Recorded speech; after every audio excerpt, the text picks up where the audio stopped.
When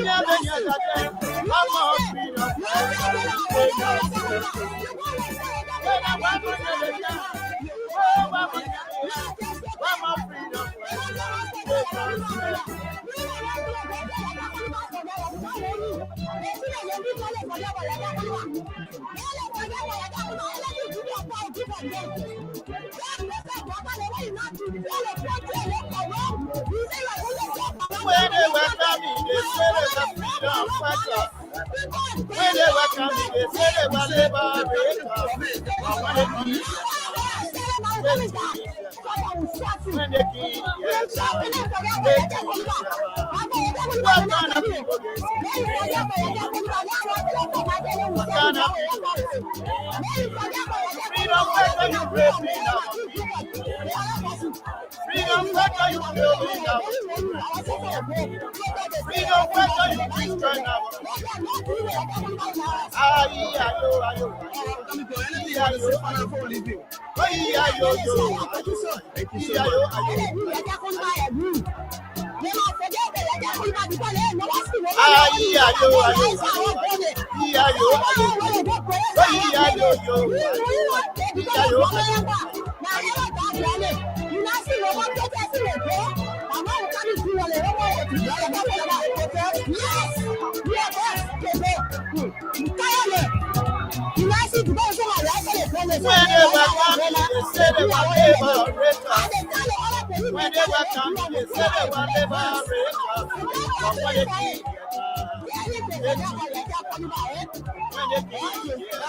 Hello.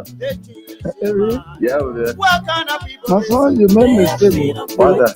I heard you last night near phone in the but after the whole election, I think my time, if you hear my preaching most Sunday, you will conclude that you right.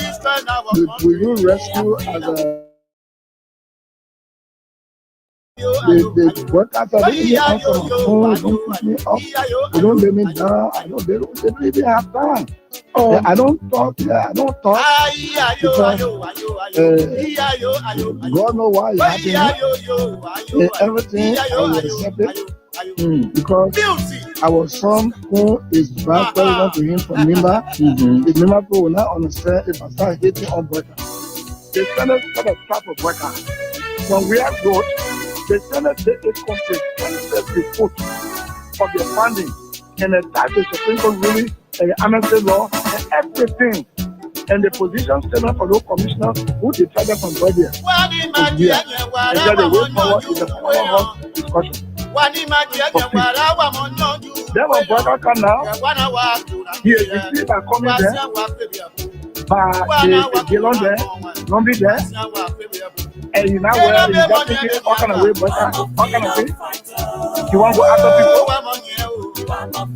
Then, you know, the citizens that control the one in the upper. So they went, how can I wait, how can I feel it? They did a solution. That part. Yeah. When they send it, then something happened, wow. One of them almost trying to the Yomi house. Then the brothers had choose the money. They didn't tell me they had it for me. Then when I heard what was happening, it was remain 2 person to sign. That was me, that was Bani, Jim Bani. I don't want to go on.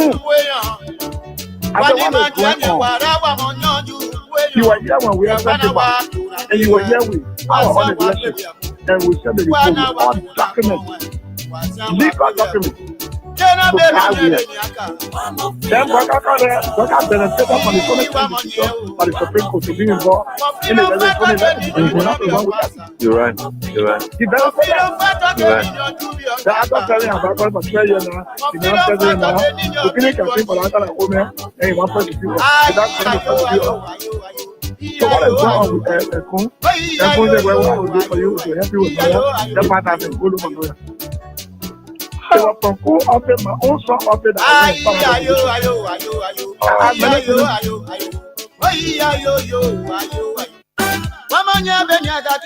one more freedom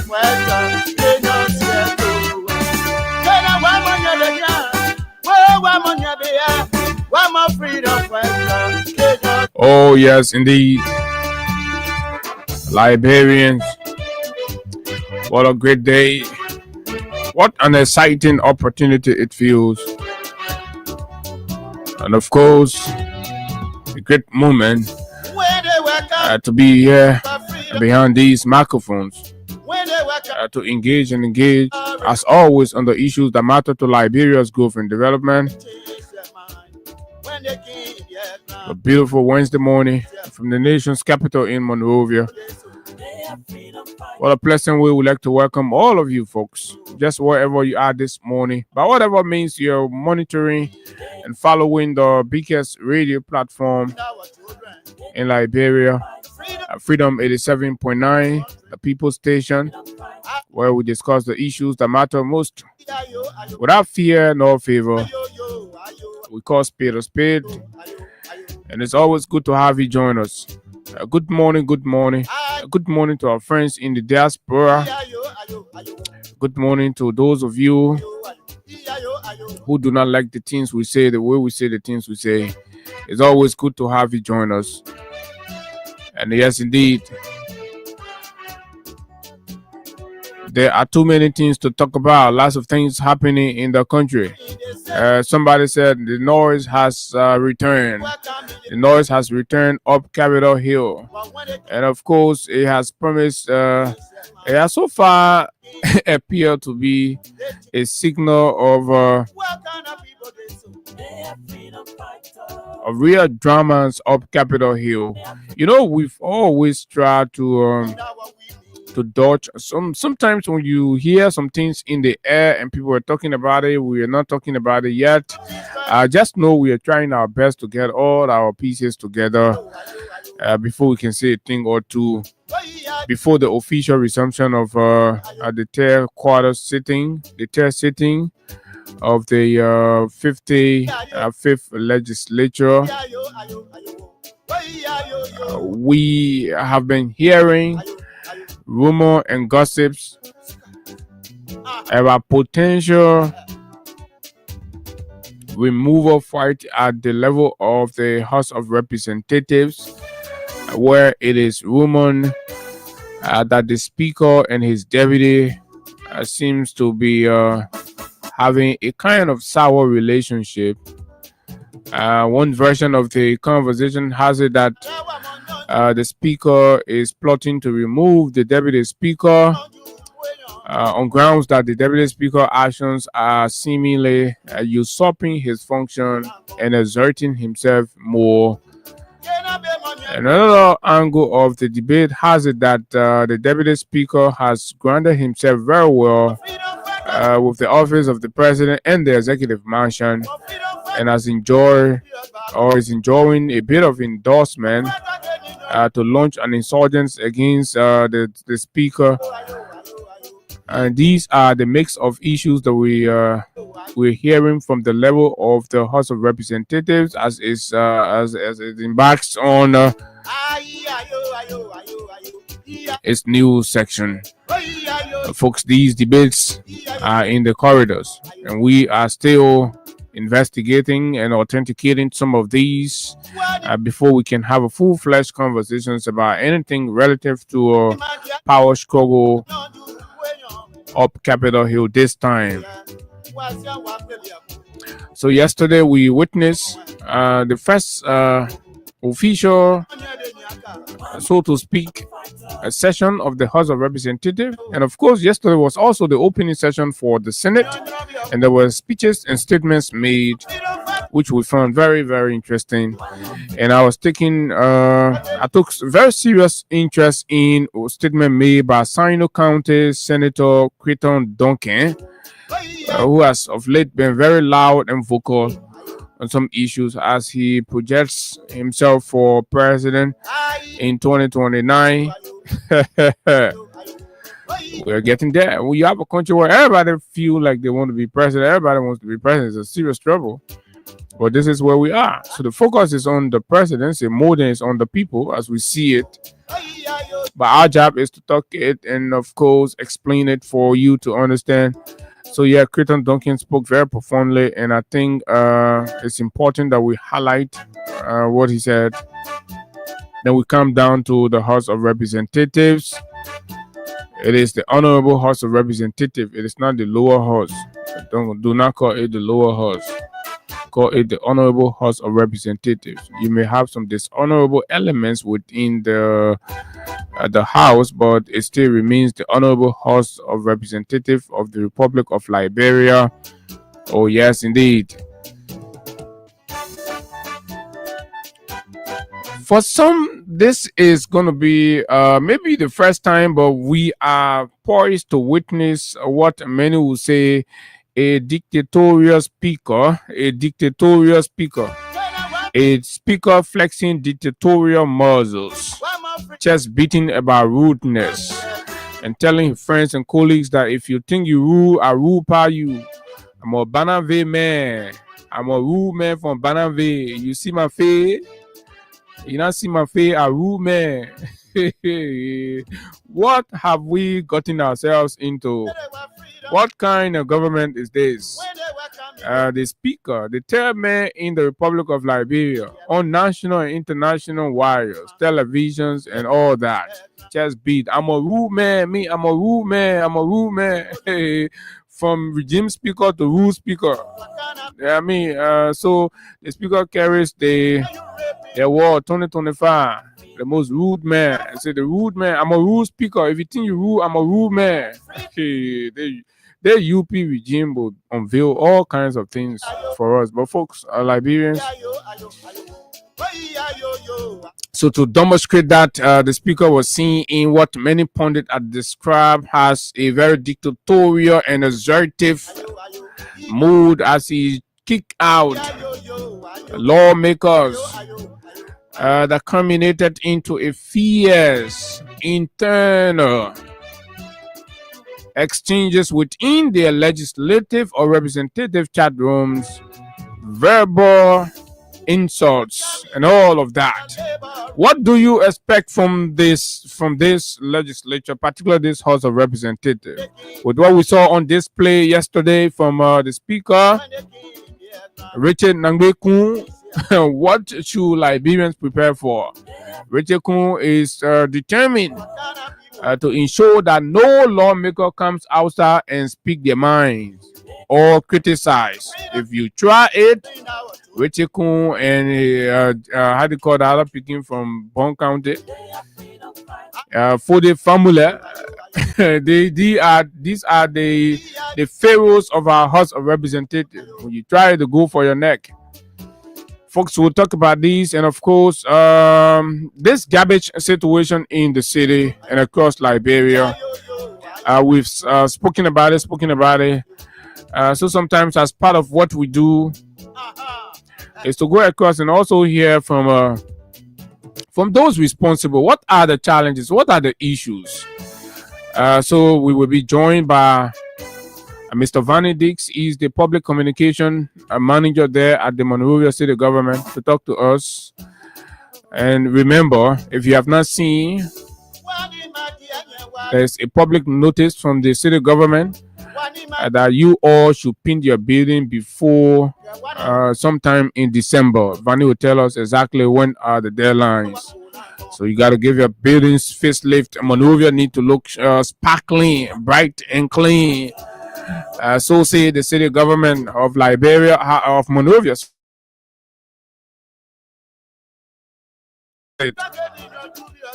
What is the government doing to support the city government's effort in ensuring that there are timely collection of waste? What we citizens ourselves are doing to ensure that, of course, we contribute to the cleanness of our cities is important. We'll talk about these right here. And to close it up, we'll speak with our own man, Oliver Kine, the spokesman for the CDC Headquarters Construction Committee, to clear doubts on some of these informations we are hearing about dispute over the CDC land and blah, blah, blah.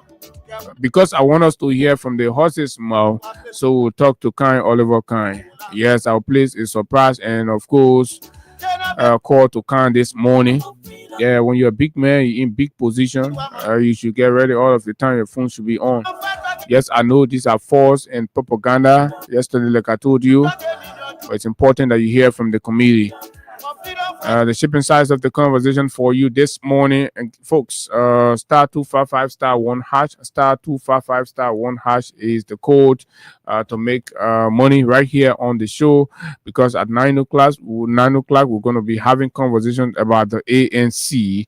And of course, recently the ANC went into its convention and elected new group of officers for the rebrand and of course the relaunch of the ANC agenda, putting into subsequent elections or political processes in the country and all of that. So to talk about that and other issues relative to the ANC, we have placed we've invited the newly elected Secretary General, a young man. I mean, that is clearly indicative of the fact that the political landscape is gradually shifting and incorporating the young people to bring their ideas on.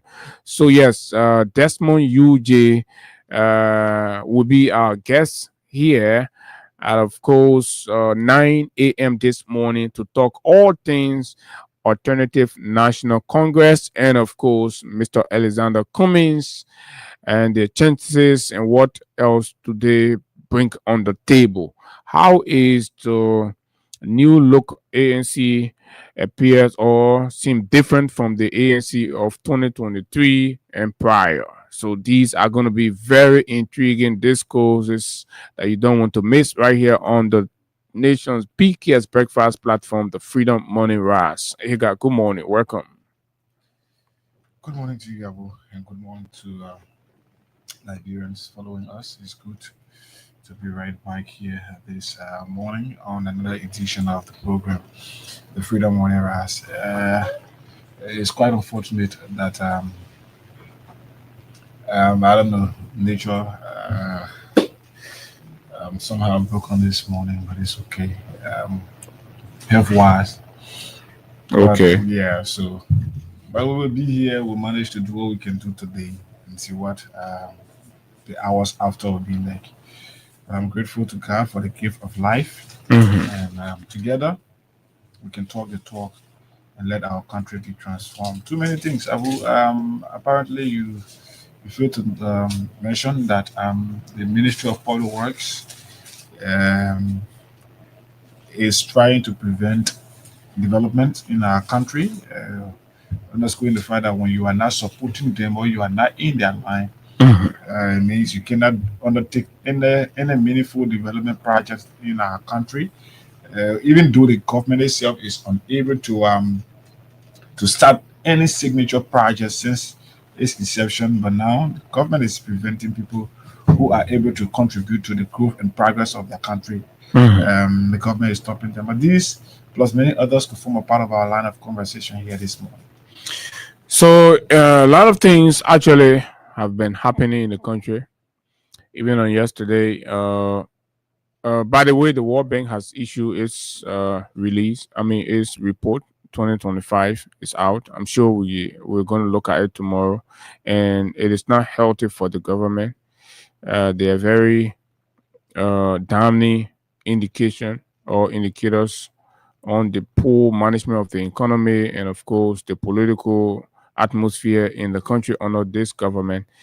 And so it's important. So the more reports comes out and the government plays, we were just discussing the IMF. We have not even exhausted the IMF report yet, and we're talking about the World Bank coming with its own for October. So of course we're going to discuss it in detail. We hope to have Mr. Wanto join us tomorrow. Wanto join us tomorrow to have a very detailed, elaborate discourse into the different thematic areas as highlighted in the World Bank's 2025 report on Liberia, right? There are a lot of standoff. And of course, the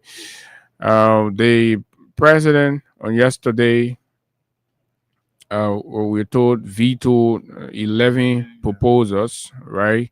Legislative proposals.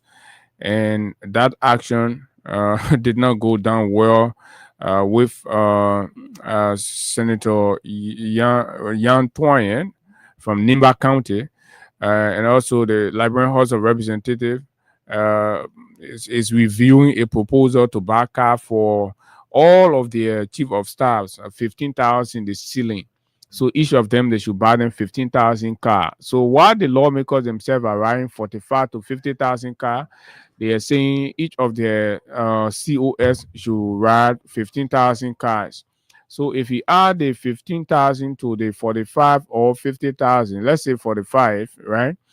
That's 60, 70,000. So just for the lawmaker alone on vehicle, we're talking about $60,000 for car, because you know what, some of them will not buy that 15,000 car for their COS. They will be buying. They will go to Mamadi garage and buy a $3,000 Corolla and give it to the children. The children, you know, they will not talk, so they will buy Mamadi 4,000 car, and then they will eat a banana money.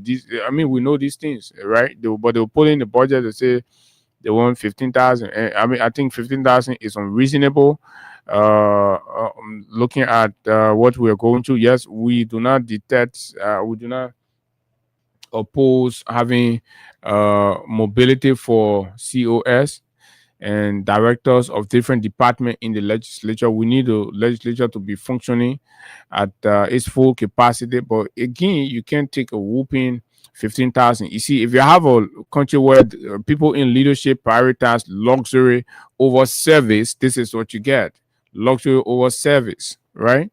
I think the goal is just to have people leave from their homes and to the Capitol building. So if you are increasing the value, so if COS are riding $15,000 car, do you know the maintenance cost of a $15,000 car? The next debate we're going to be hearing, COS will be demanding an increment in their salaries to be able to meet up with their extra expense. Because look, on a monthly basis, people are out there riding a $15,000 car. You know what you go through. Just to service the car alone, every month you spend pretty close to $200-300, right? To do that, change your filter, do this other one, do the other one, you know, make sure all everything is okay. So once you add these things, and I don't know where the lawmakers are thinking, but folks, these are the issues, right? These are the issues. So yeah, like Hagar said, the breach situation and all of that. So Doug Cooper said he never bought degree. Doug Cooper breaks silence on BSc scandal amidst skipping entrance exam. So Doug Cooper that did not take entrance exam anywhere in the country. Bulu, we saw him in Ghana incoming grade. Finally, he been expelled from the school and of course dismissed from a job. Doug Cooper now intend to be head about advocate for good governance and integrity in Nimba and Larry Yakwe. Called door also door council. I did not buy degree. Hey, my people, this country and traffic people. So this is what it is. That's how the country looks, and of course all of it. So let me talk to our guys quickly. But just before, let's read what the statement from the MCC, Monrovia City Government, is about. So get ready. Folks, get ready. The city government is requiring that each of you, each of us, you know, like somebody said, I mean, honestly, to live in the city is quite expensive, though. I mean, let's be frank. In as much as we beat on the government all of the time, to put in the necessary mechanism. The problems too are with the government. And look, why the city government say you're clean your city, so we'll beat on the government, get our job. So official public service announcement, October 14, 2025. This was issued yesterday. Monrovia City Corporation. Pin your houses and businesses before December 15. Monrovia City Corporation issues ultimatum. So the Monrovia City government is saying you should pin your buildings and your offices and your homes before December 15. So they're issuing this on the 14th of October. So you have October, November, so about 2 month grace period to make sure you raise the necessary revenue to pin your your buildings. I think there are penalties, but let's read further. As part of a broader and robust city beautification initiative, the Monrovia City Corporation is warning residents and businesses in Monrovia to paint their buildings before December 15, 2025.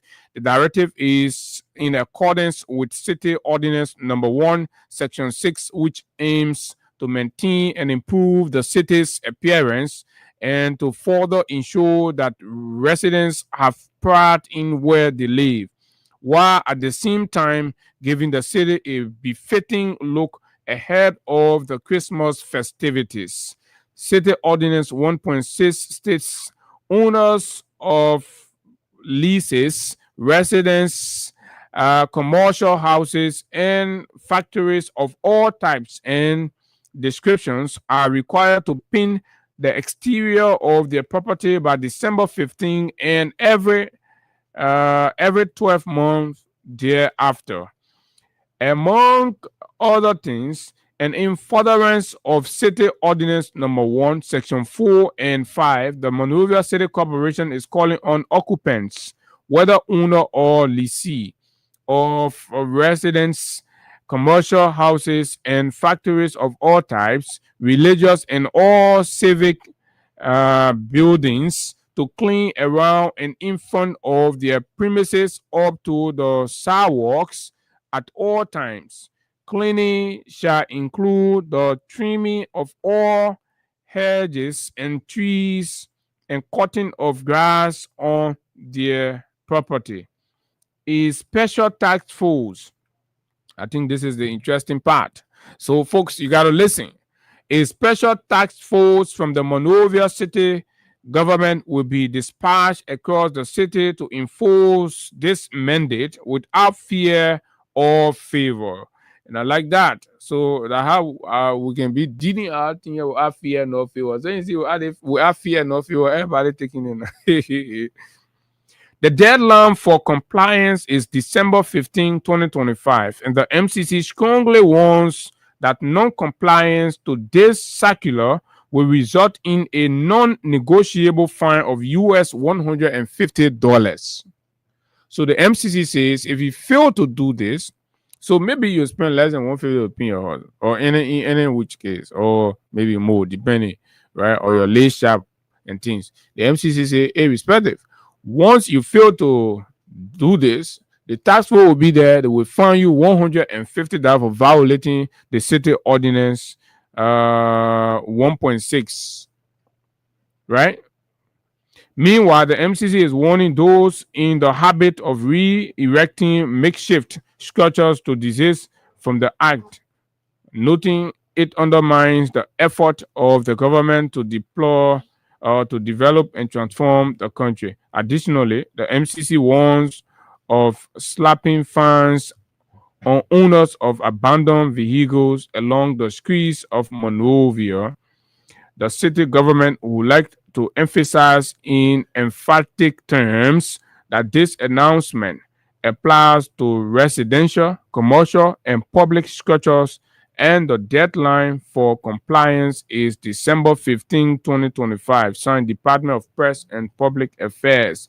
So the man who has the Department of Press and Public Affairs is our man Vanny Dix. So let's hear from Vanny while we are telling the people to pin their buildings. So what is the MCC? What is holding the MCC behind for collecting the waste? What are their own challenges, and what is holding them back? Because Liberians have been alarming that they are trash all over the place.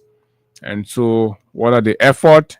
And of course, because it's important, everybody got to play their part. The citizens play their part, make sure they pin their buildings. And of course, the city government too plays its part to make sure that when these fields or garbage are collected and disposed at designated sites, they are picked up in real time. And all of those things help to create a healthy, clean, and of course, green environment. This is what we all pray for, because you know what? When the city is clean, and that is what we've said Nobody should politicize matters that that's important for everybody, because if you do so, then it becomes a problem.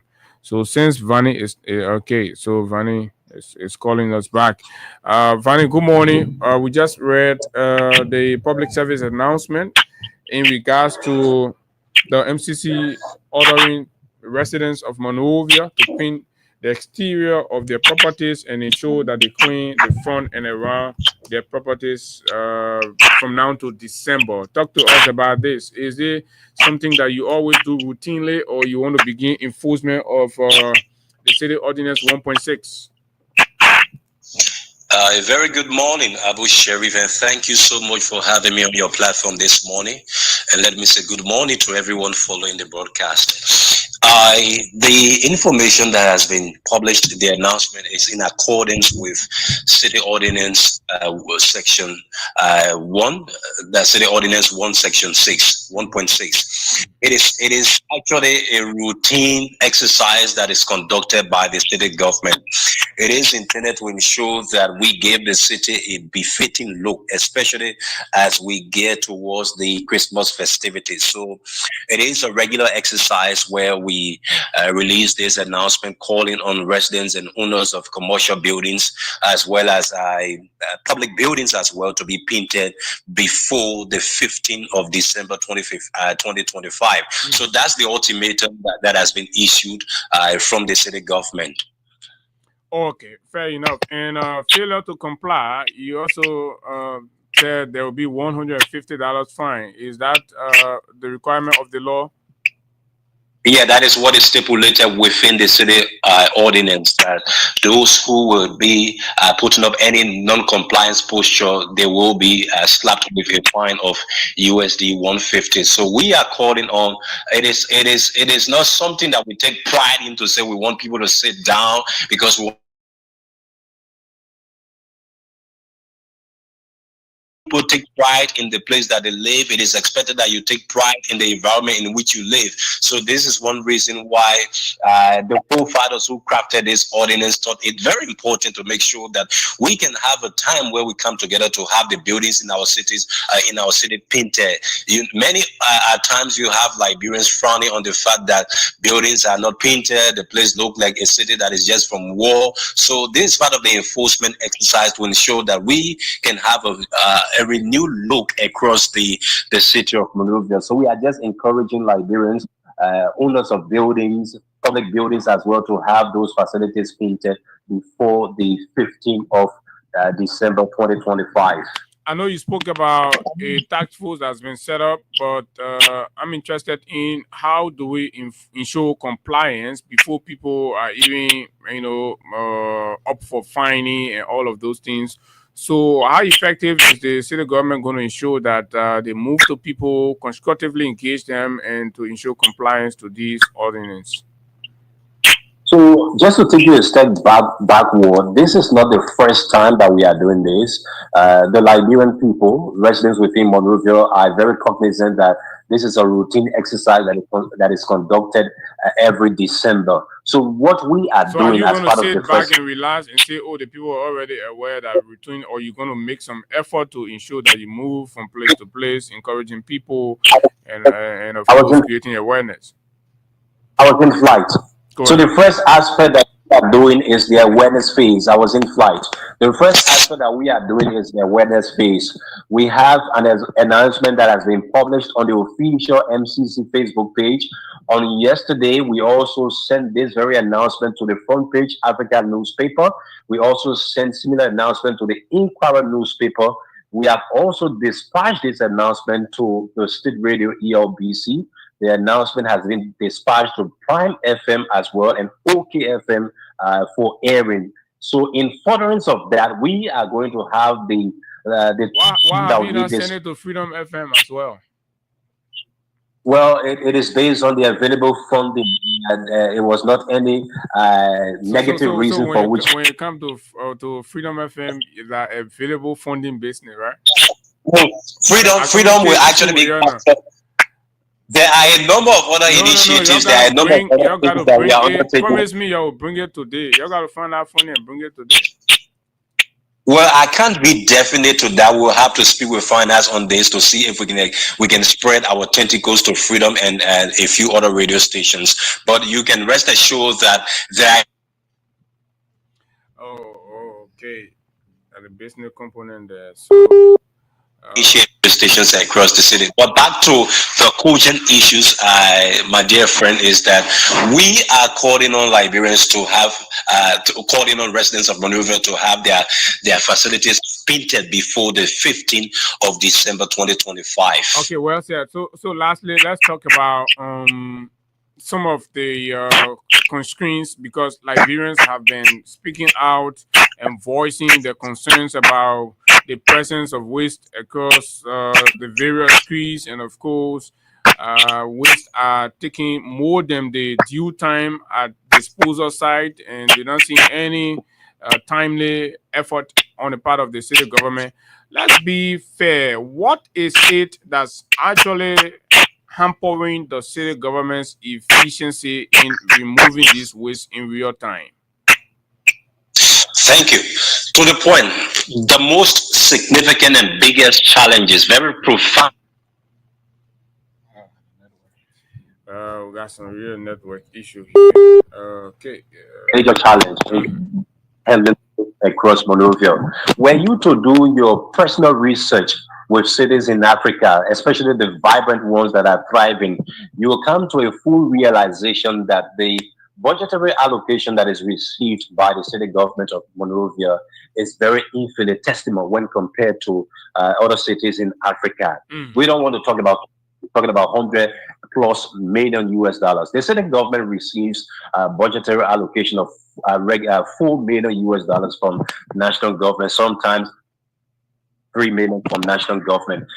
This we appreciate, but we have repeatedly made the call to national government as well as foreign partners to come to our aid in terms of budgetary support, in terms of logistical support to the city government. Currently, as it stands, the city government has only one functional truck.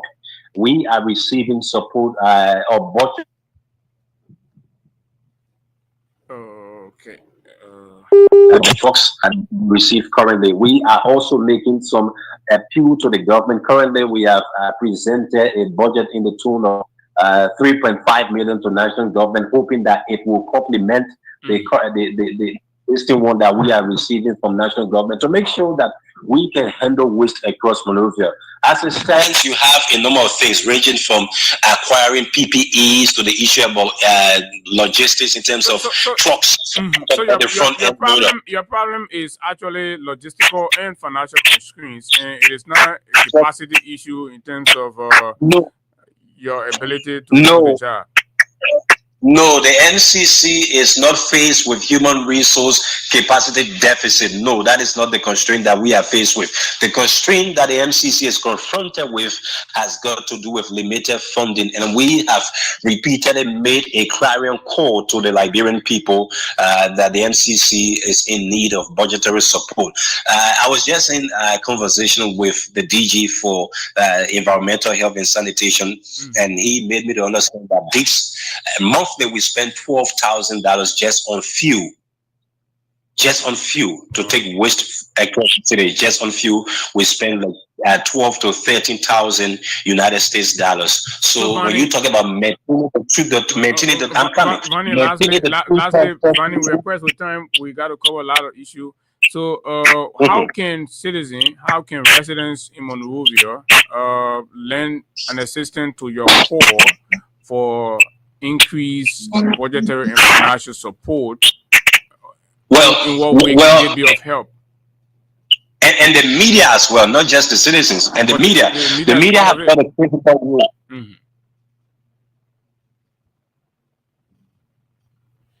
Okay. Hinder the workings of various government functionaries. So now, the citizens could play a very important role in terms of paying for their waste. That's the first one. Okay. Many people are not paying for their waste. Many people would rather prefer to have the the disadvantaged youth take their waste to just place it on the streets. So we are saying, when you live in the city, it comes with certain responsibility. It is cost intensive to live in the city. If you don't want to live in the city, you have the rural part to go and live. But to live in the city ordinance require you to pay for your waste. Many people have flippantly refused to pay for waste in the city, and we are saying you have to pay for the waste. We have assigned waste management companies. We have assigned waste management companies to various communities across the city. We have assigned waste management companies to businesses in the city. Some businesses also are refusing to pay for their waste, and we are enforcing the city ordinance to make sure that they are in full compliance with this. Okay. So it takes time for these things to happen, but we are on the right trajectory to making sure that these things are done. But again, the media have got a critical role to play in buttressing the effort of the city government in making a clarion call to both the government, foreign actors, and local citizens in Liberia for the kind of support that we will need to advance our efforts. All right, Vanny, thanks a lot. Thanks a lot. We found time to talk more. But here, this is it. That's where the city government is, and we can beat on everybody, beat on ourselves. At the end of the day, it comes right back to all of us. These were the same challenges that the previous city government faced, and the very new city government they want today are still faced with the same thing, and we are going in that cycle. We may most likely continue to go in that cycle. So at what point do we as a country and people take responsibility and say, okay, let's do it this way, let's fix this thing, and let's get it right? So the thing is, there are times, I always say this to people. Some decisions, especially when it comes to governance, it requires collective efforts of everyone. The government itself will have its part to play. The citizens more often have the greater responsibility in the case of like the MCC. Liberians have to start becoming responsible enough to understand that certain things are not just right and should not be done. And there are things that should be done to replace what the wrong thing that is currently being done. We understand that the city government is challenged. My own problem is that the current breed of individuals felt it was a particular person making when certain group of people were there. But the fight is, Abu, go along the various streets. And it's beyond that. Yeah, go along the various streets corner. Go in various communities. You will find out that citizens themselves will take the tithes from their home, place it right on the main road, and they expect that government is supposed to take it. Now let's and the very people putting the tithe will go sit in the community. Oh, the place, they were doing these things, so the mayor let's accept that the government, there is a arm of government responsible to clean the streets. Now, like Vanny said, is the budget enough to underwrite the cost of every other thing that I'm not getting myself through this microphone better today? I don't know. I don't know whether it's from my end, but I'm not just getting myself. I think but let's be frank here. It should be from your end. Yeah, I think okay. So it's much better now from here. So is what is being presented or what has been budgeted for the MCC actually enough to underwrite the cost of everything? Let's take for example Montserrado County alone. Or let's say we're talking about Monrovia. Let's talk about Monrovia. Let's consider Cinco. Let's just say at least 30 or 40% of everyone living in Cinco just get their diet put on the street and expect that the MCC is supposed to take it from there. You create your own diet. Yes. You just so on the street. Every week, you should understand that the vehicles that these guys are using is supposed to be few. The guy just talked about $12,000 every month. So multiply 12 by 12. 12,000 times 12 months. And you know how much is needed to just clean. And I'm not even sure that 12,000 is that 12,000 is something that is able, even if it is provided, it is able to keep all of the trucks moving and ensure that the streets are clean.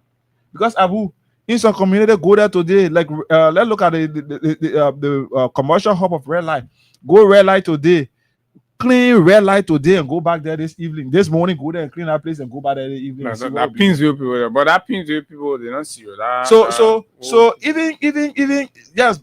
Red Light is in Painesville, but at least because the same there's thing a that conflict. There's a conflict there because the business, how you call the marketing association. That's a whole complex thing. So the fight is, Abu, Liberians should take Abu. I was shocked when I left this country. People will take diets. Liberians that I saw at various airports.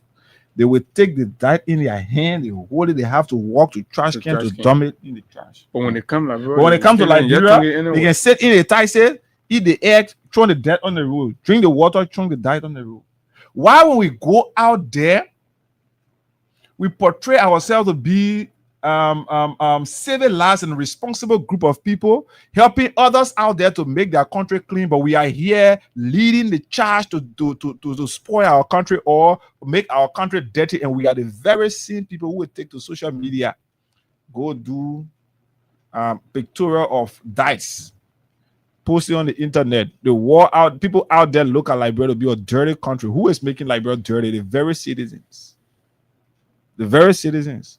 But all of these things, like I said, the terrible thing is, this is something that requires holistic fight. All hands on deck. And all hands must be placed on decks. And Liberians should be conscientized enough.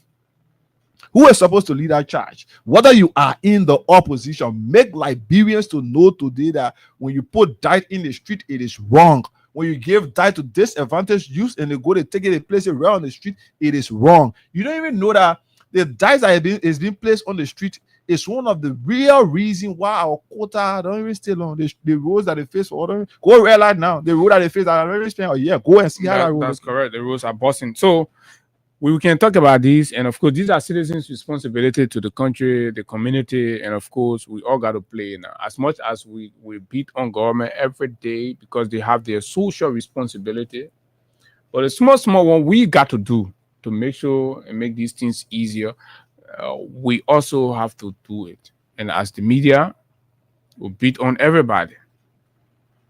So let's go to the CDC committee, construction committee. The United Party has been going around with different propagandas about the ownership of the land, and they've managed to find one malnourished looking Jato who is laying claim to the CDC property and all of that. But let's speak to the houses, and of course the spokesman for the CDC headquarters construction committee is Kine Oliver. Kine, okay, good morning, welcome. Good morning, Abu, and good morning to Hagar. Good morning to the rest of the people across the country listening to the broadcast about this moment. So basically, we call you for clarity on what is the status of the land the CDC is expected to break ground for the construction of its party headquarters. The status of the land is very good, safe, secure, and ready for the sole purpose of groundbreaking and subsequent construction. The partisans, sympathizers, and people wishing to see the CDC. Okay, you have to adjust your background a little bit. Are you getting me now? We're getting feedback. Are you getting me? Yeah, much better. Okay, go ahead. Better now. So, like I was saying, the status of the land is secure, safe, and ready for groundbreaking and subsequent construction process. Okay. So, okay, go ahead. No, I mean, except that you have another question. So the question is 1 minute, Higa. I don't know how taken aback is the committee hearing news, particularly reported by some media entities, Spoon TV to be particular, that the landowner And it reads, landowner expresses disappointment over CDC's groundbreaking request without agreement. A landowner, Safi Edwardson, has expressed deep disappointment over what he described as a premature move by the Coalition for Democratic Change (CDC) to conduct a groundbreaking ceremony on his property in Congo Town without concluding a purchase agreement. First of all, do you know, as a committee of any Safi Edwardson, is he party to the property that the CDC purchased? Abu and the rest of the people listening, let it be very clear. The land in question is for the Congress for Democratic Change. The official title of that piece of land was transferred from the grantors, the original owners, to the CDC after a successful purchase of the piece of land. There is no information to the committee as to who the name you mentioned is. As far as the committee is concerned, we have no writ in our possession. All we are busy with as an institution, as the committee, is to ensure that one of the biggest, if not the biggest, known electoral assembly will be done on Saturday, which is for the sole purpose of groundbreaking, at the level of the new headquarters. So any issue relative to claims and counterclaims, the committee is not bothered. The committee is not concerned. When anyone got claims to the land, there are ways and manner in which they can go about, handling it. Whatever the case is, we will not venture into what is not before us. So before laying ownership to a land, you must have done every legal work, every legal paper that is needed must have been in your possession. Let's talk about this land. The CDC is in possession of the legal title of the piece of land. The Liberian government, through the different land institutions, whether land commission, whether land authority, whether National Archive, they are all aware of the piece of land. This land is for the CDC. There is no owner. Who is the grantor? No, we have our grantor. We do not intend, to let the public know who our grantors are, except the court is intervening, and compelling, or better still, wanting us to provide our grantor. We are not in any litigational process to disclose who our grantors is. But these conversations can what we can confirm to the Liberian people, what we can confirm to the rest of the people across the world, is the fact that the land in question is now a property of the Congress for Democratic Change, and nothing more, nothing less. So from all what you are saying, the signal here is the groundbreaking ceremony will go on as planned on Saturday beginning at 10 a.m. Citizens and people who love the CDC and the political leader, President George Weah, should continue to get themselves prepared. If you were preparing your bag of cement to come to the groundbreaking, there should be nothing stopping you. Nobody expected that the CDC will engage in a process of constructing, if not the most modern political centers in the country, without an attempt by our adversaries to want to undermine. And why you think so? Because why you think building your house to live in should be your neighbor should be against that? Because there are political institutions that were organized. Some political institution got organized 1984. 41 years.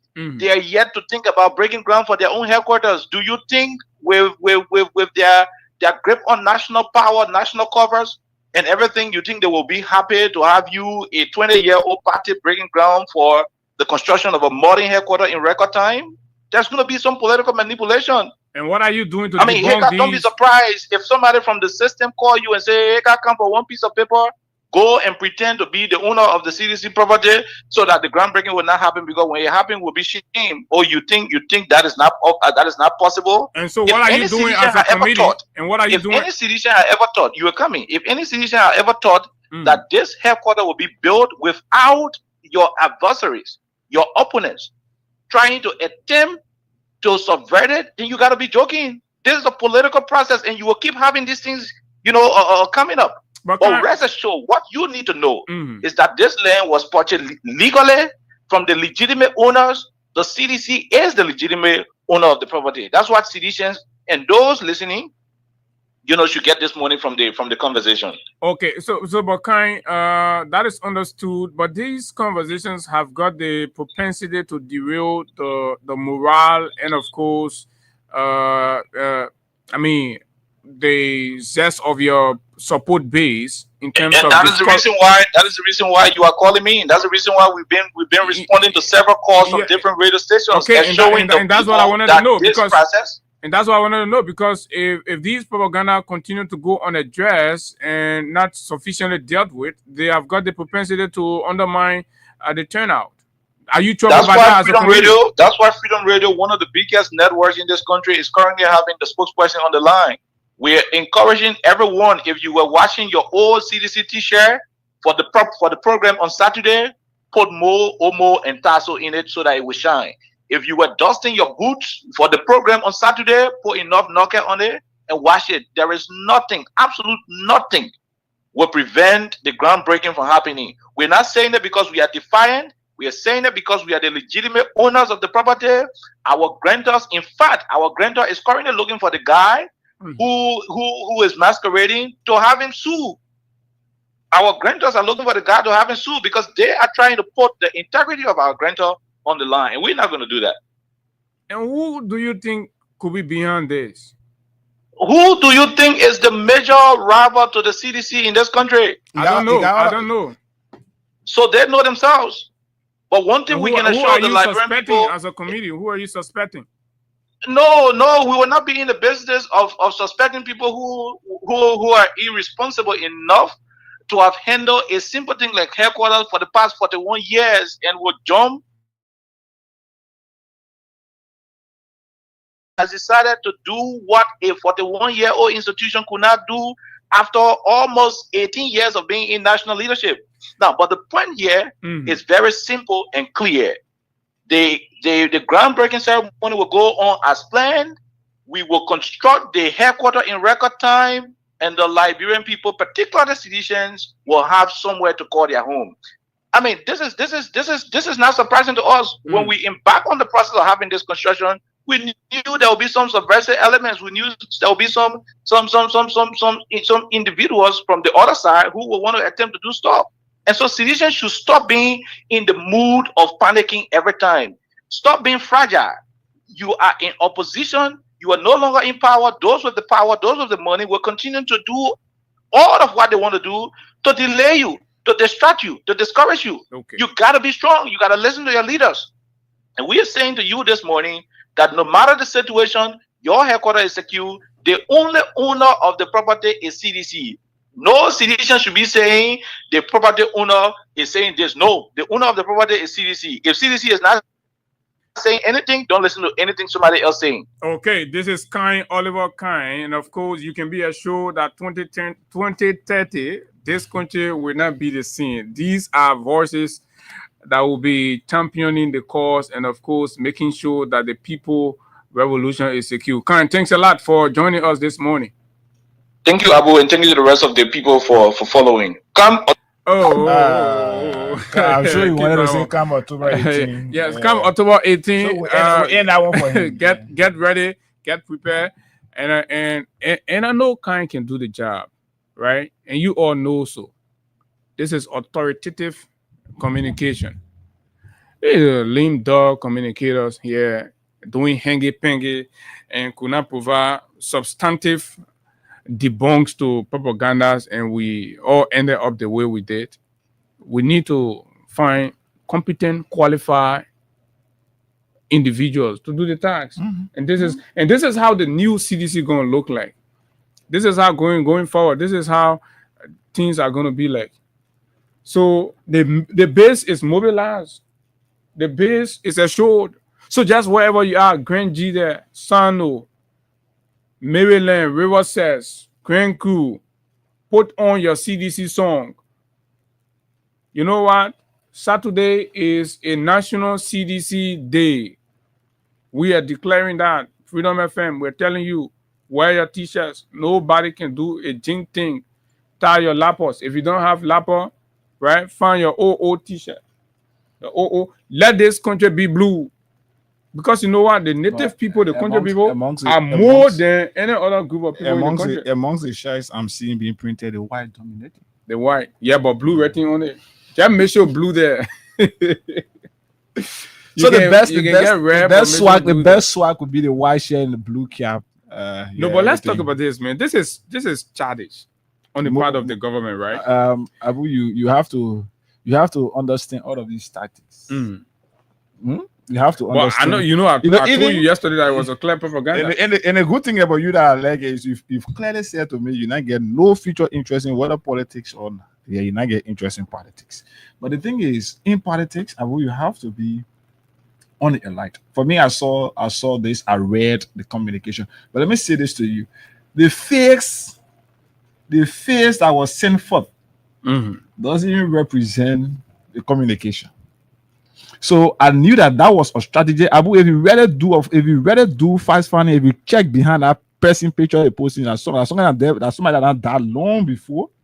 Yeah, on some Facebook page that maybe the last time they posted or maybe 6-7 years ago, and they decided to do that. It's a proper that guy face, right? Yes, it's a propaganda that is being used. And even if you hear it tomorrow in court, that could be a delayed tactic on the part of the government. Here's the thing, right? It is apparent that the ruling party is afraid, intimidated, and troubled by the mass following of the CDC. Most definitely. So that they deploy these reactionary tactics to basically undermine and turn out and all of that. Why can't you focus on governance? When ANC people go talk, you'll get vex your cause. CDC people talk, you'll get vex, you'll do all kind of things.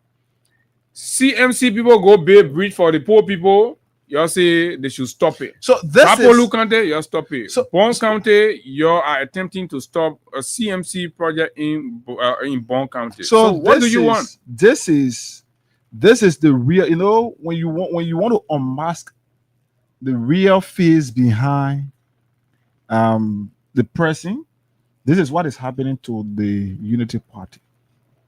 It is becoming glaringly clear that the real intention of those who claim to be the rescuers was to come here and maybe and try to do things that they did not do before. There were mistakes that they made during their 12 years in government first that they wanted to rectify, and they came under the mantra of rescue, using Liberians suffering and adding lies to that to get to where they are today. Now, no responsible government or even individual will want to oppose to a developmental programs or project only because you claim that person is not in your line.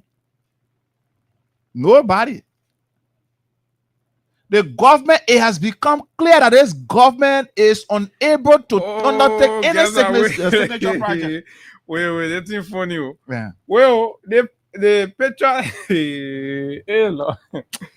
My people, the picture where the guy in the orange? Yeah, no, the guy who they passing around with, and I see Spoon TV. Look, Spoon, you lose your credibility when you get stupid big dumper here beginning like James there doing things for you. You get in trouble. Water Spoon is a baptized young man.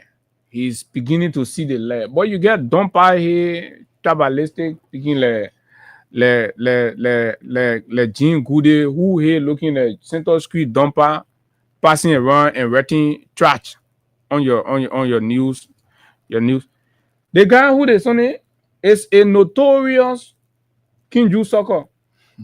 Notorious Kinju sucker. You see the guy face, you see a stomach in front of him, dead pig. When the pig die in the dumper, when the maggots enter the pig belly, how you can be looking pump and run. If you have seen it before, if you have not seen it before, go somewhere and go look for it and go see it. That just how that clown better looks. And that clown is the one that these punks are parading with around here and saying Uno. That man I can be begging for liquor, taking liquor on credit to one of my own man area. No, you never buy your finish. So I'm just getting reminded about the identity of the food. And you guys are so unserious. Look, man, sedition, y'all go break your ground. Yeah. Y'all go break your ground. Yeah. Right? I know the food. But I didn't observe the face good. So my friend had to hit me up and say, look, boy, you know the man. Right? In fact, said today, they even will go. All the liquor in owing my man, I will tell him, my man, they may say you get leon. They may say you get billion in Congo. They may say you sell your labor 300,000. You taking liquor on credit, you buy you. The country, yeah. We have to make the country serious. And serious. And look, this is even more troubling. And I've always listened to people who claim that, oh, you know, the media and blah blah blah try to define what media independence and objectivity is. And they clap for unethical institutions around here. How do you go ahead, right, to write such a thing on a media platform? I have serious problem with Spoon. You know, doing in my journey, I associated. But look, there are some elements that are very good within that entity, but there are some elements that have elected to damage the reputation of the hard work and dedication of some men and women in that place that are doing so very well. Are some very decent and professional guys working there. And you know, when people elect to prioritize ethnicity and tribalism, normally what it does is it kind of derail the sense of reasoning and objectivity. And this is exactly what is gradually infesting the professional realm or the professionalism within Spoon. And Stanton, I mean, I will talk to him after the show. He has to put his feet down. He has to put his feet down.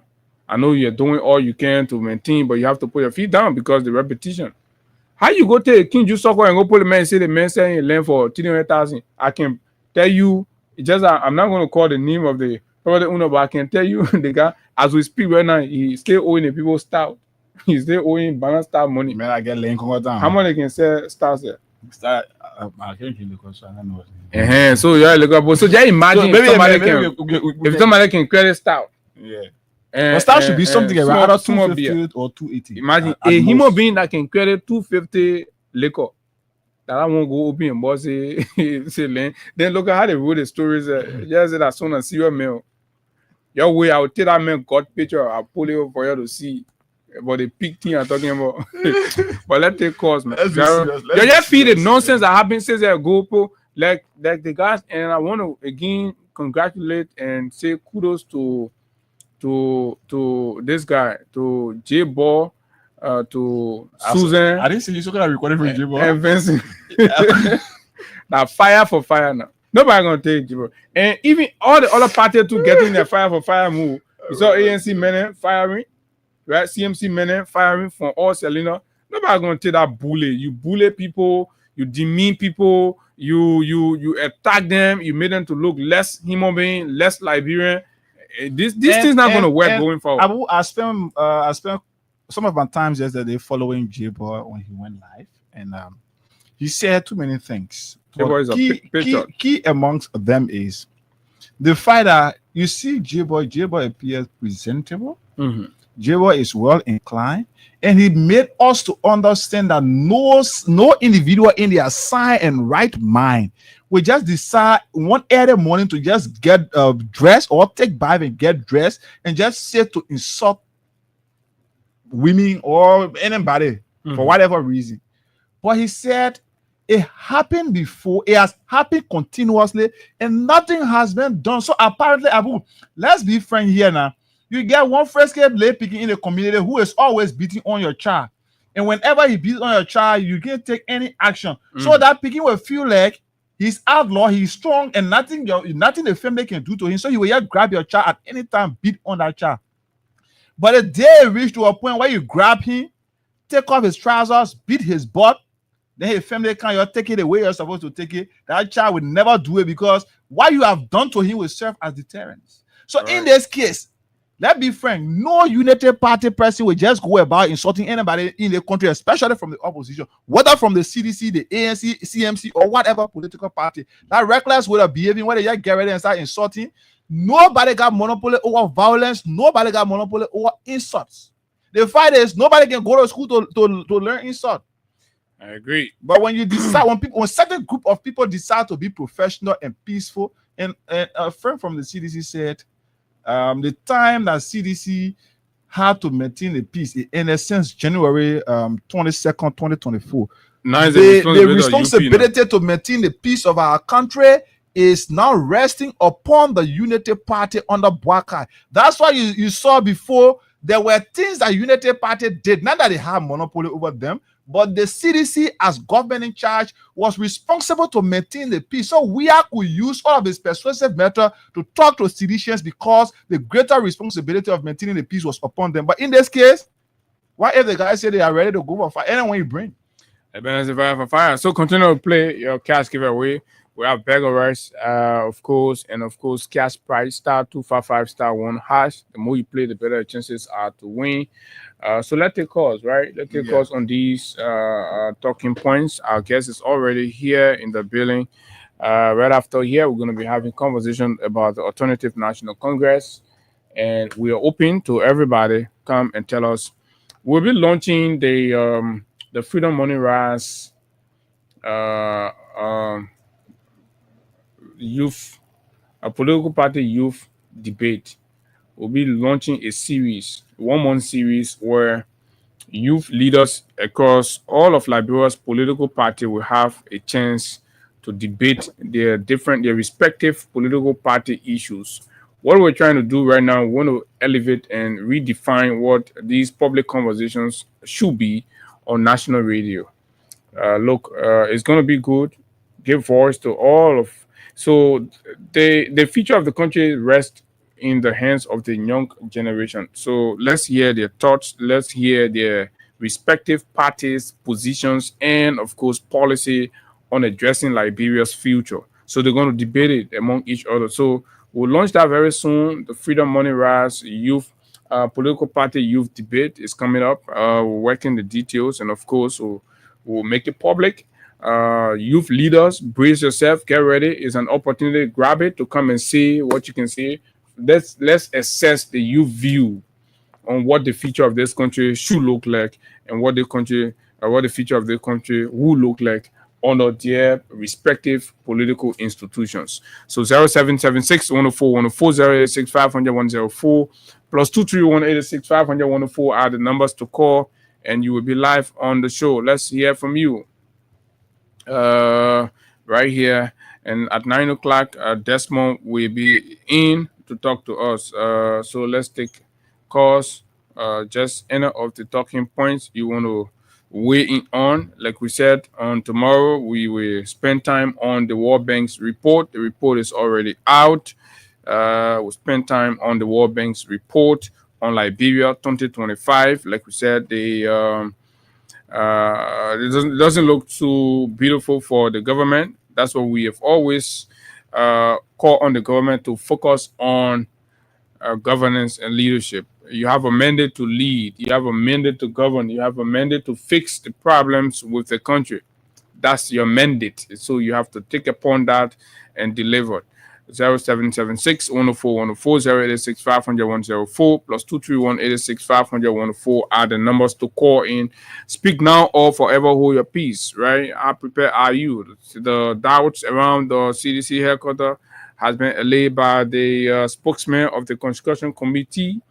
And of course, what do you have to say?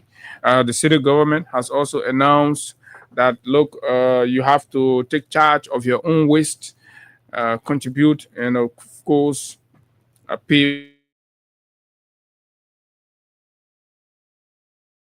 few cash, 5,000 up to 25. So we have Mr. Jura Sano, who is also a member of the committee, as our first caller. Let's hear you, Chief.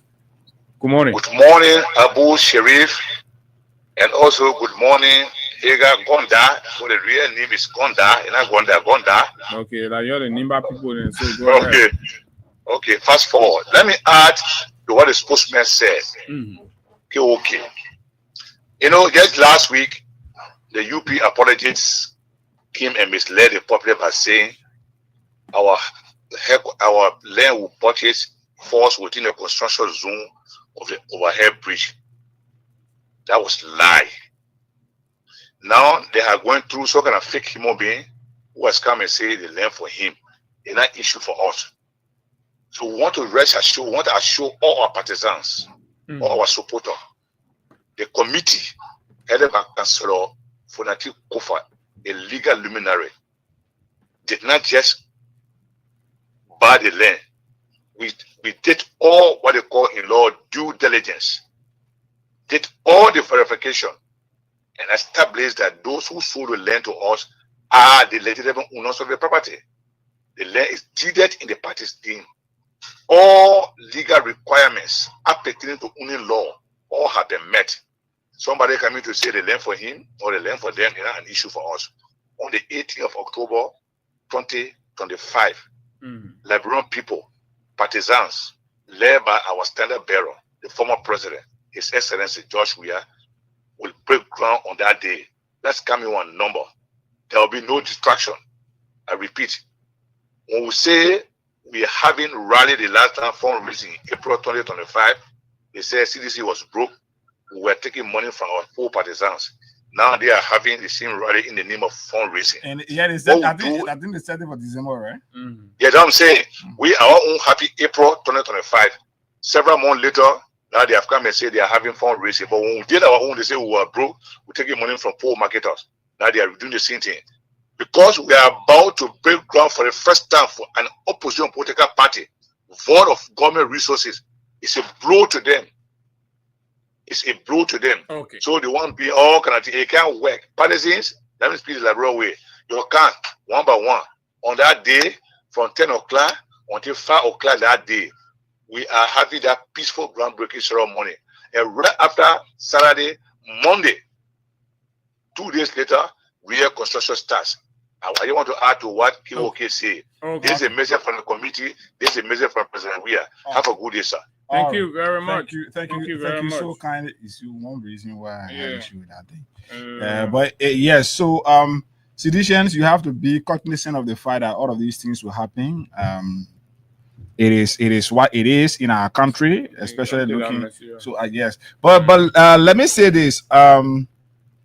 You have to while you get ready for Saturday, you'll be playing. You get your late fat ass in. You keep it in your pocket, and you know Saturday you be chilling while the Kakabele. You even use maybe one fat them buy one member cement and get to your party.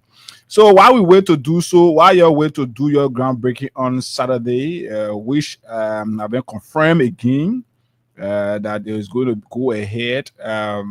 One of your CDC sisters. What happened to the network? I think it's orange. See, the whole thing dropped. Network. So maybe we can get alternative line. Let's give let's give alternative line. 0. You don't think it's generally or it's just let's see. Right? I'm sure it's but mine here on this phone is better.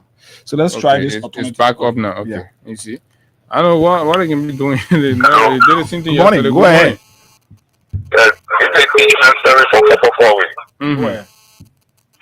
We are begging you people. The Boeing one for you to be calling, they can be playing with the network on the phone. Go ahead. Yeah, we are begging you people. You should not be all weak. What happened to us? The very touch our soul, all the way to our blood. So the way we prepare to come over there, while we hearing. And I will call the people now. We call your leader. Your leader say your people listen to it. Propaganda. Everything is proper.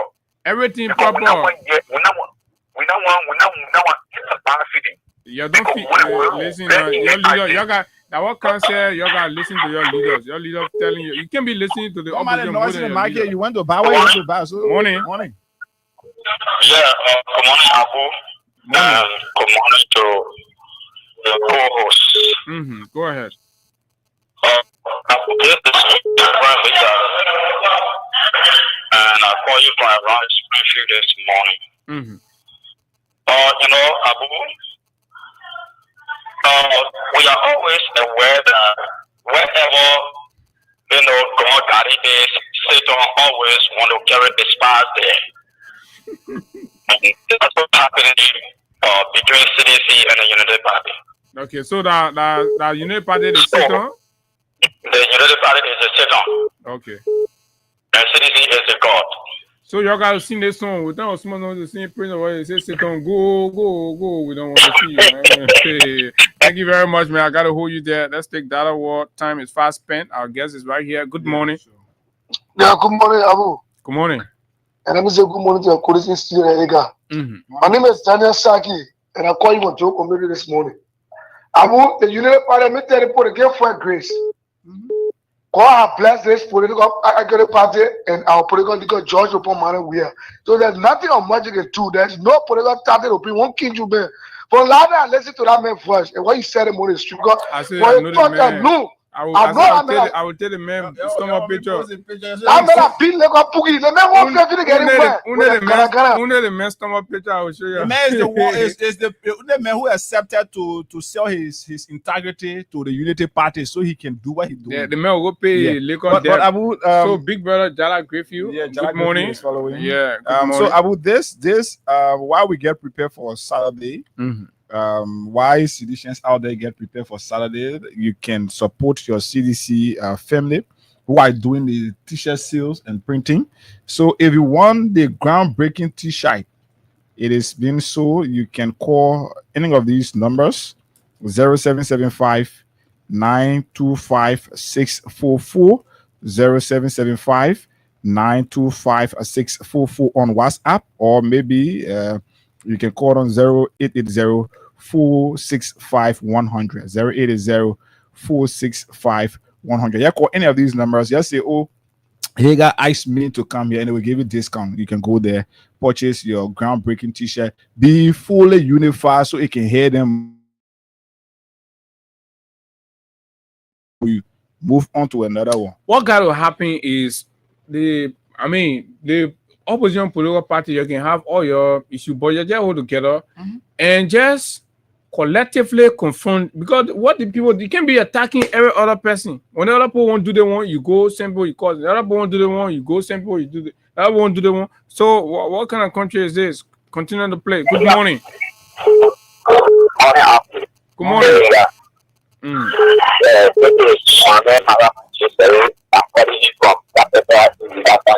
Tapeta Nimakante, let's hear you.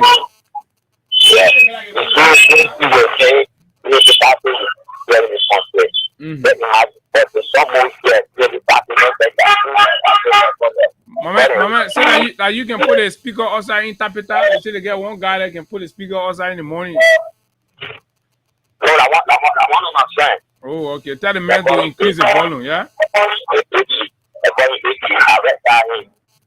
Okay. All right. Thank you very much from Tapeta. Good morning. Good morning, Abu. Good morning. Good morning, Eda. Good morning. You know, the whole thing I'm seeing, they people need fire for fire. On a serious note, they gave me a platform.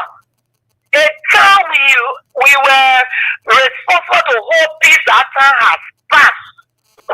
That's why you continue to throw rock at me. Who is in her? Oh no, it's not happening this way. Our leader has spoken. Last night I listened to school when they guy was talking. The only thing I did, I saw I listened to him for a little while. I just sweat and because I didn't feel play music. So what I say, enough is enough. All right, enough is enough. Let's squeeze Peter Lynn Peters. She's been away for quite some time now. Oh, but the line dropped. So continue to play your cash giveaway on *255*1#. The chief scribe of the Alternative National Congress is already pretty seated in our studio, and of course, we're going to take this break with Crime Stopper Liberia. As we come back, we have a conversation with the ANC spokesman, so to speak. This break, and Desmond will be our guest.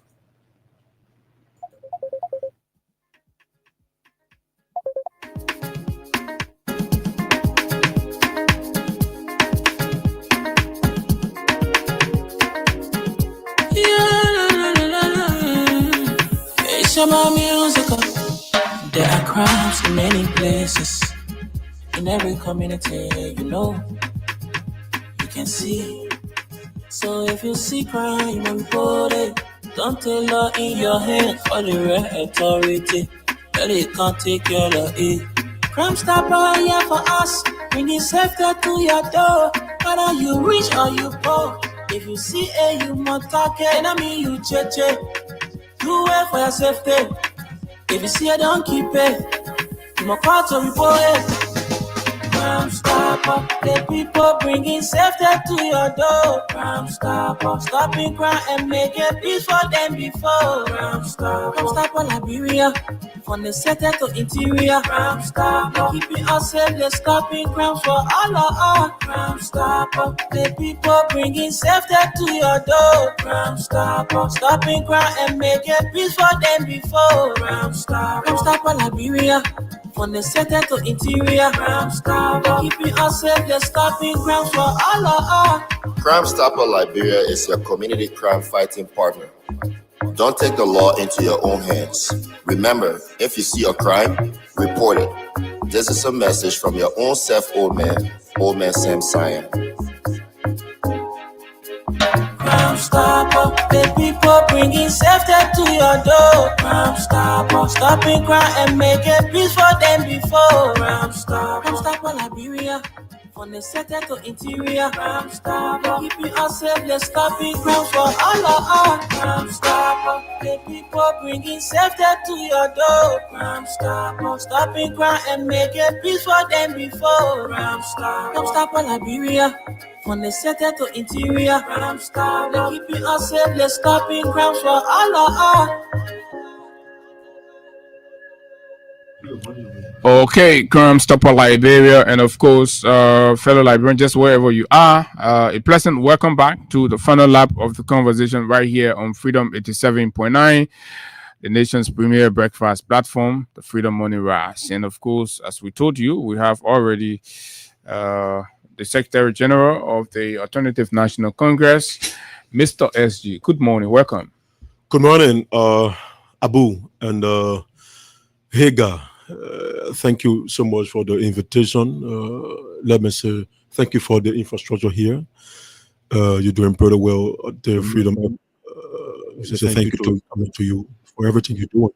And let's say good morning to the listening audience, especially to members of the Alternative National Congress, supporters and the well-wishers of Mr. Alexander Bennett Cummings. We say good morning to you and the general listening public out there, whether you're following us through the radio, through the Facebook Live feed. We say good morning to you.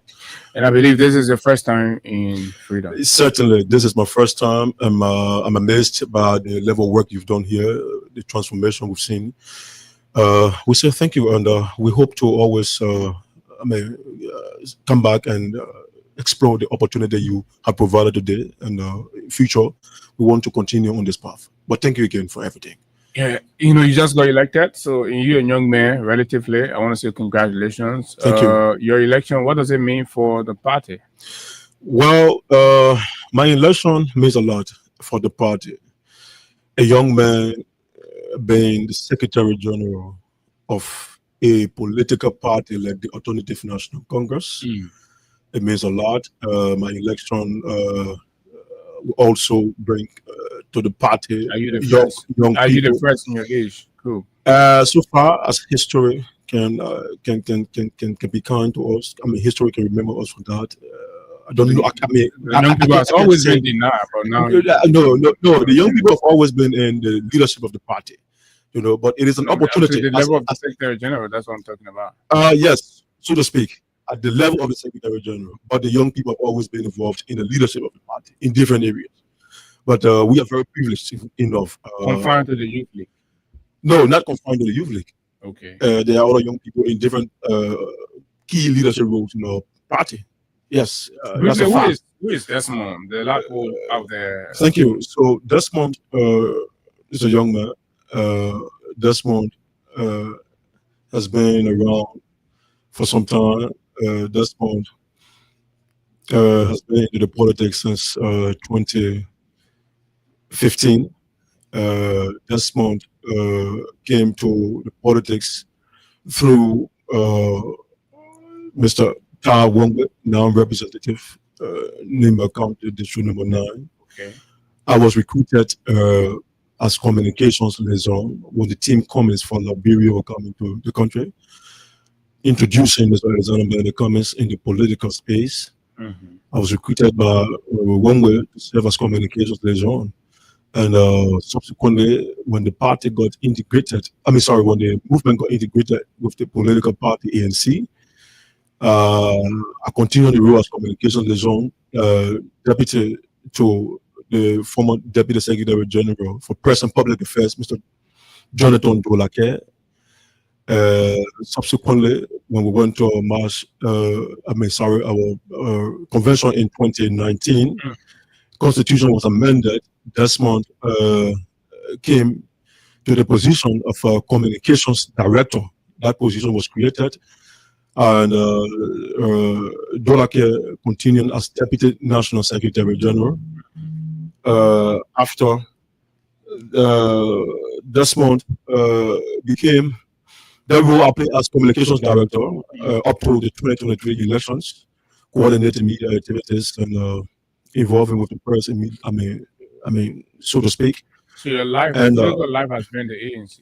The ANC, the ANC has been the only political party I've signed membership form to, or with. Sorry. So when Dolake relocated to the United States of America, thereby bringing in a gap, a void in the leadership of the party at the level of the Deputy Secretary General.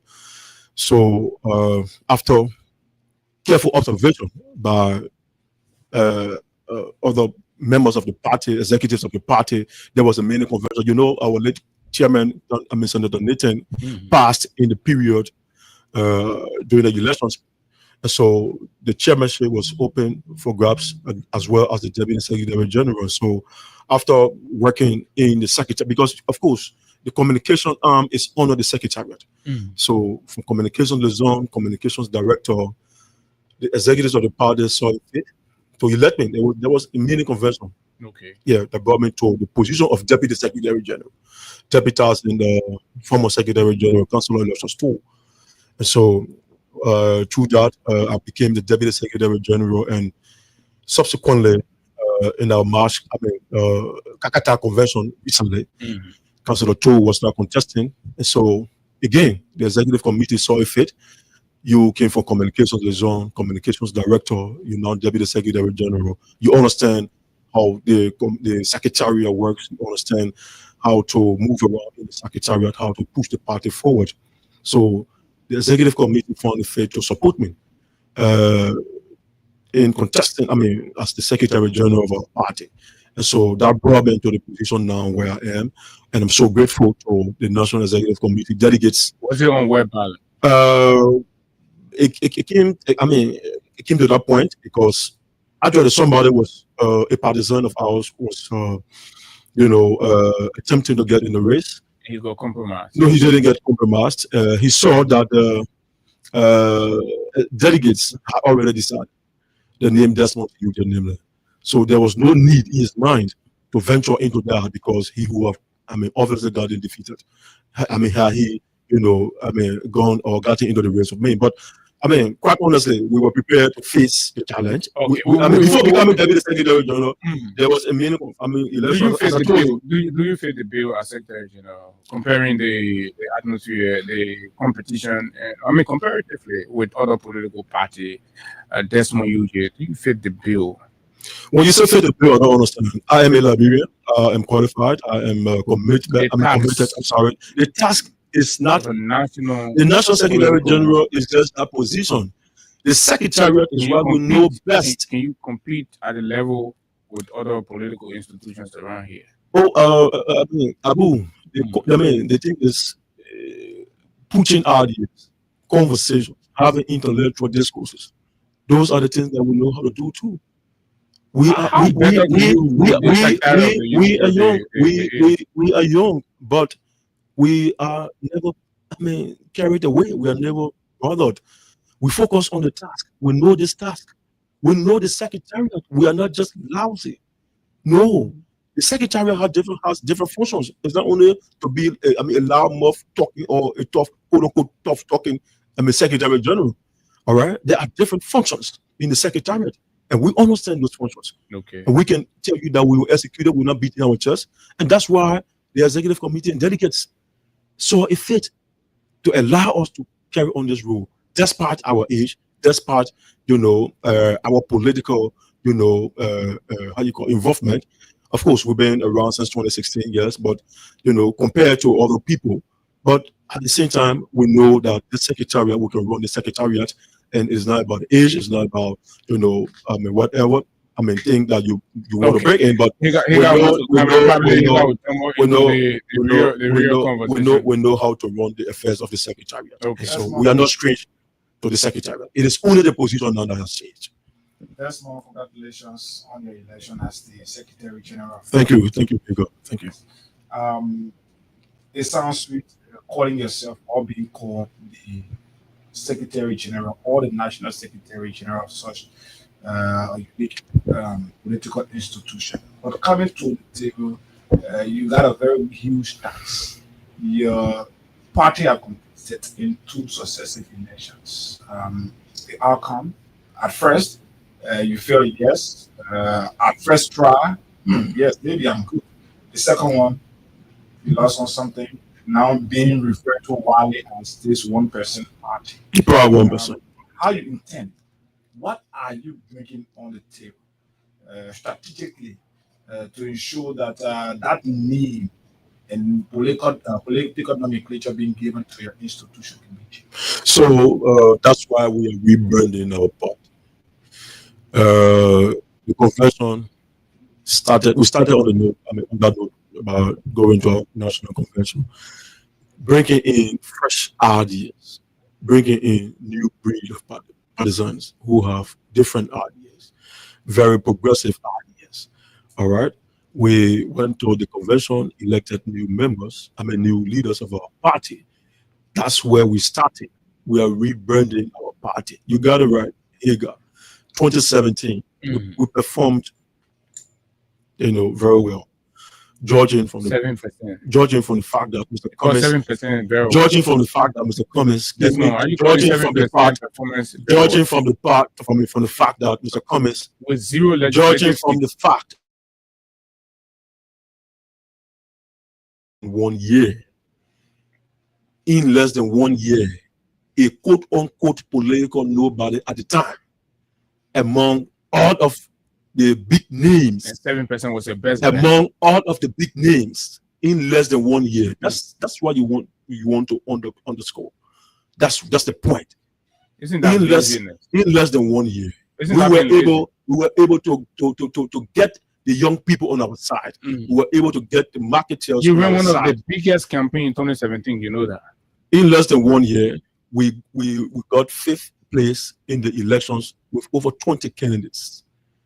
All of those candidates, in fact, if not all, but majority of the candidates that we even defeated or we even had good numbers over have been around before Mr. Cummins could even get into electoral process. In less than 1 year, we were able to get that number. That was an achievement. Of course, we were targeting the presidency. We had a plan to go after, to win the presidency. But judging from the period that we came to the politics, to get that number was something that we thought, we thought, to see as a progress. We made some significant progress in that direction. But you did a big campaign. I don't understand when you say big campaign. Everybody campaigned around here. Other political parties campaigned. The current president was former vice president. He was a sitting vice president. They used a lot of money. They were using government resources to campaign. You to use money. They were using government resources. How can your money they were using government resources to campaign. How can your money did not pay? They were using pay out for them. They came. No, when you say you use money, I still don't get it. We campaign to our people. Of course, small money was spent for campaign purposes. In terms of logistics, that's where our focus has been, because we needed to reach out to the people. All right, places like Nimba County, places like Riverview. Your performance in 2017, you indicate that the people did not listen to you. Have you identified? Well, you say the people did not listen to me. 7% performance. So you don't seem to get the point, Abu. The point is coming to the presidential race in less than 1 year. Okay. In less than 1 year. Meeting all of the quote-unquote political big names that we still have around here. Some of them are still around here. Okay, let's come to 2023. Yes. So our performance 7% then, I mean, coming fifth in less than 1 year. Though that's not what we wanted. Every applicant in 2023 came in less than 6 months and beat your number. So coming to 2023, Abu, I mean, that was a joke. That number was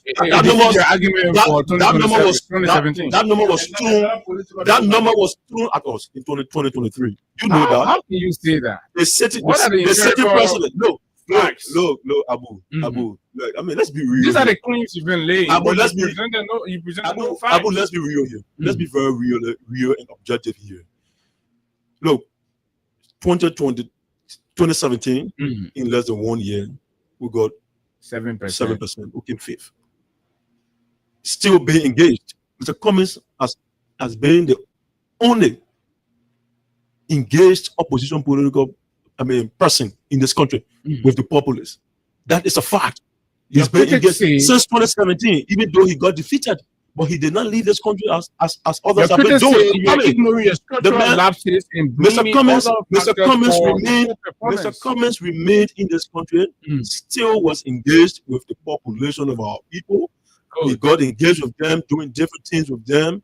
He did not leave them. He listened to their plights before he got defeated in 2017.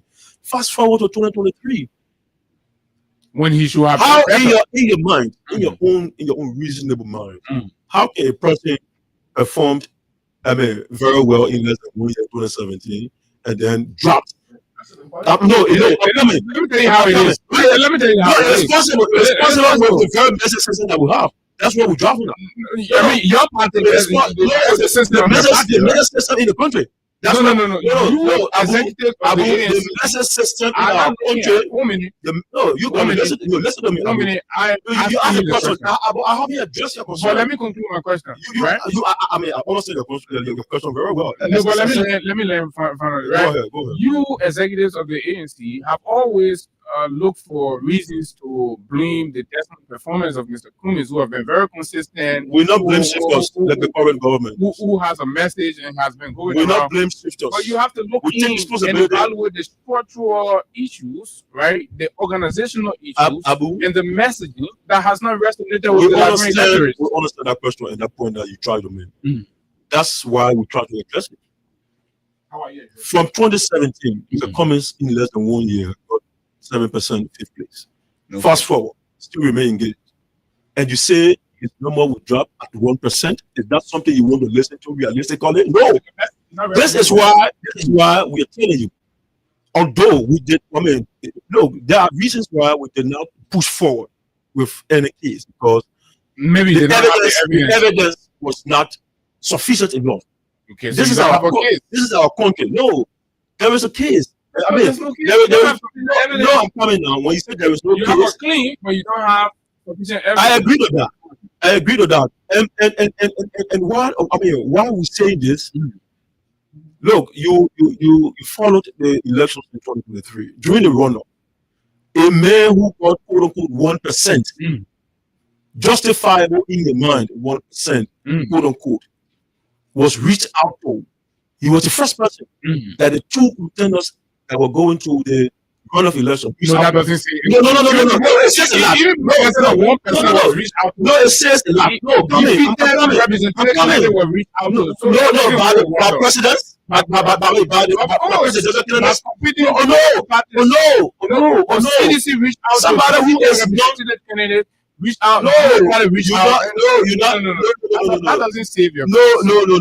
Abu, Mr. Cummings was the first to be reached out to amongst all of the presidential candidates. Then, amongst all of the defeated presidential candidates, Mr. Cummings was the first. It was being reached. Was reached out to power. What does that say? Now those two. That tells you that they know that he's still.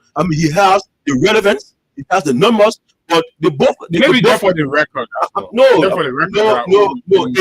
A callable non-entity cannot be the first to be reached out to during that very, important process. No way. No. Be very rational and reasonable, Abu. We're not speaking because we are members of the ANC. Even if I'm outside of the ANC, but when I put on a rational cap, I know definitely that. It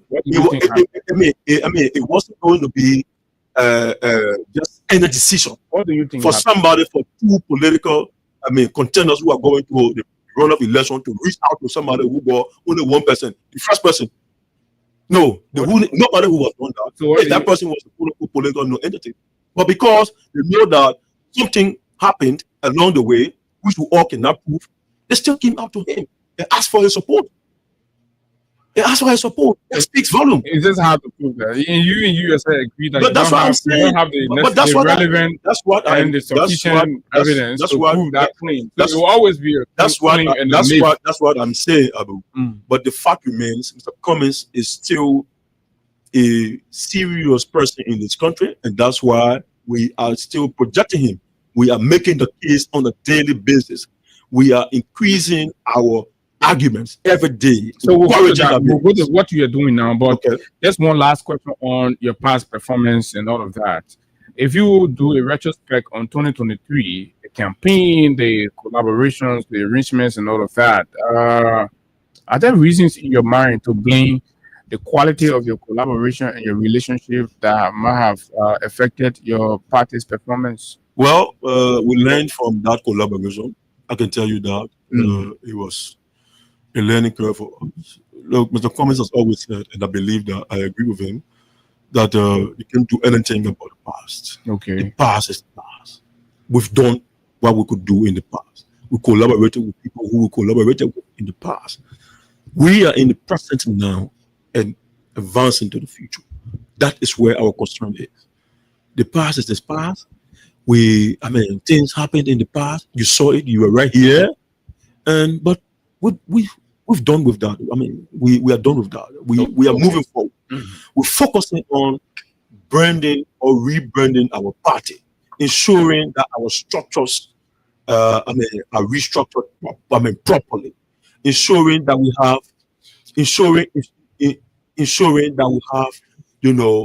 other relevant people join in this process and making sure that we become victorious in 2029. So that's our focus now. We're rebranding, we're restructuring our party. We focus on doing that. As a matter of fact, there are a lot of different meetings ongoing, and in different corners of our party, in different corners in the communities. People are gravitating more to the ANC. Open to collaboration. We cannot rule that out, but not at this early stage. As I said to you, Abu, we are focused on restructuring our political party. Can you do it alone? And as part of the restructuring process, we also go across the country in all of the counties. We just got through with the National Executive Committee at our recently held convention. We're going to do elections in all of the 15 counties to bring out influential people to serve as our county chairpersons. Those things will happen. Some of them, current ones might be replaced. Some will be brought at the the executive committee level in different roles. They will play them, but the restructure exercise continues, and it's going to go across the country in all of the 15 counties. So our focus now is on rebranding. We're not looking at collaboration now. We are now ruling out because, of course, recent past history, can tell us that can prove that collaborating efforts have always, won elections in recent past history. In the last 2-3 successful elections we've had in our country. So we're not ruling out the issue of the collaboration. But at this stage now, it is still early for us to do that. If you must collaborate, focus on rebranding and restructuring. If you must collaborate in the future, are you still open to the possibility of going as running mate to any collaborator? Look, Abu, as a party, Abu, is your political leader thinking in that direction? Abu, it's optional. Are they open? Abu, the party will make that decision. But with the collaborators that we will, with the Whoopie collaborators. Is the political leader options open? The party will make that decision. Are they cool just as 2023? The party will make that decision. And one thing we can say here is we're going to be clear in any collaboration we go into. What role we're going to be playing. We're not going to go into the hanky-panky game that was taking place in the last collaboration we were into. No. So you agree in the last collaboration you were playing? No, listen, when you say play, I don't know when you say play. I mean the Unity Party play. No, people use a message system. People use that message system. But you're part of the system, and then you go play it. People use the message system. What's in the message system? The message judiciary system. That's what I'm talking about. That's what people use against us. That's what people. I mean, and they navigated very well, and they are in power now. That's why ANC are very hurt about this. That's why we're facing the kind of thing we're facing today in our country. Okay. To bring criminals to power. That's a problem. Criminals to power. Criminals. The current Unity Party government, they are criminally doing things. They are criminally doing things. You are following around here. For example. All right. For example, you have a legislature. You have a legislature that was having some fight among themselves. All right. The government, the presidency in particular, supported the ousting of the former speaker to get. People were on tape around here. Remember, you're the Secretary General. People were on tape around here. Are you saying fact? People were on tape around here that allegedly received money for the ousting of the former speaker. The records are here.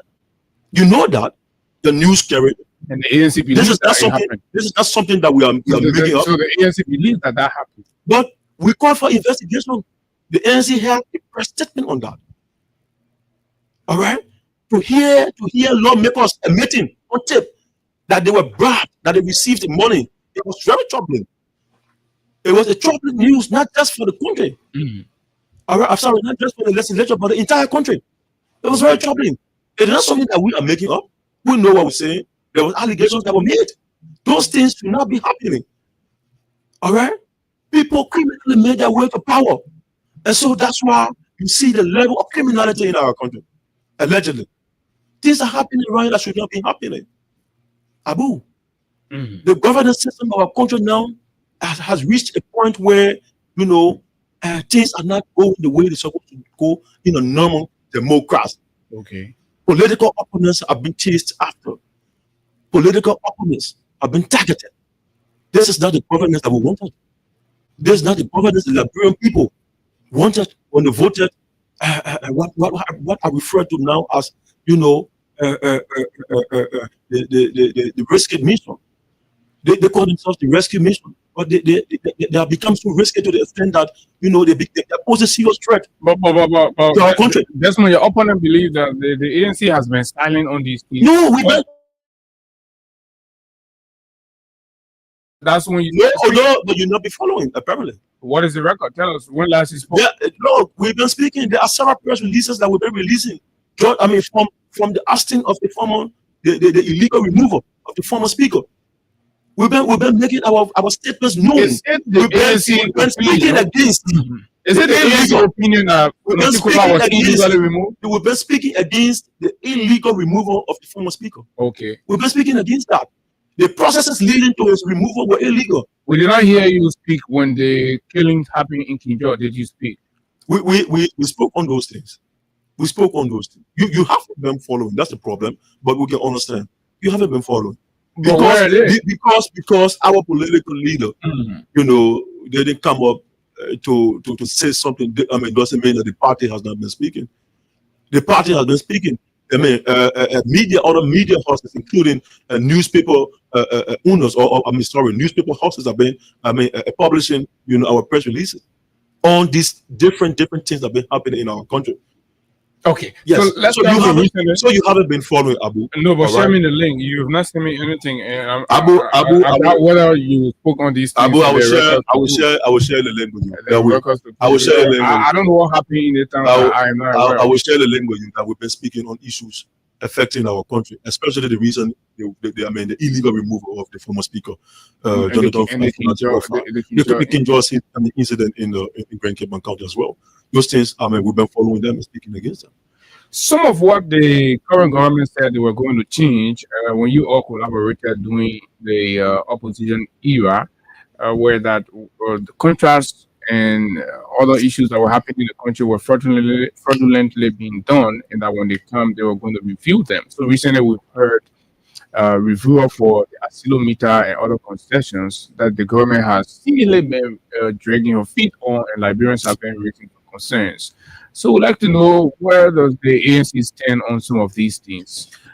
So, Abu, we followed Mr. Cummins' interview, the last interview.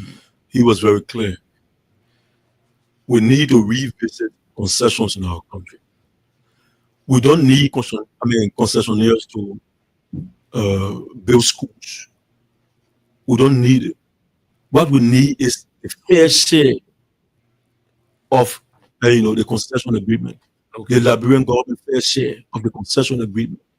People must be realistic when they go to sign concession agreements. With that, the government will build their own schools. The government will build their own hospitals.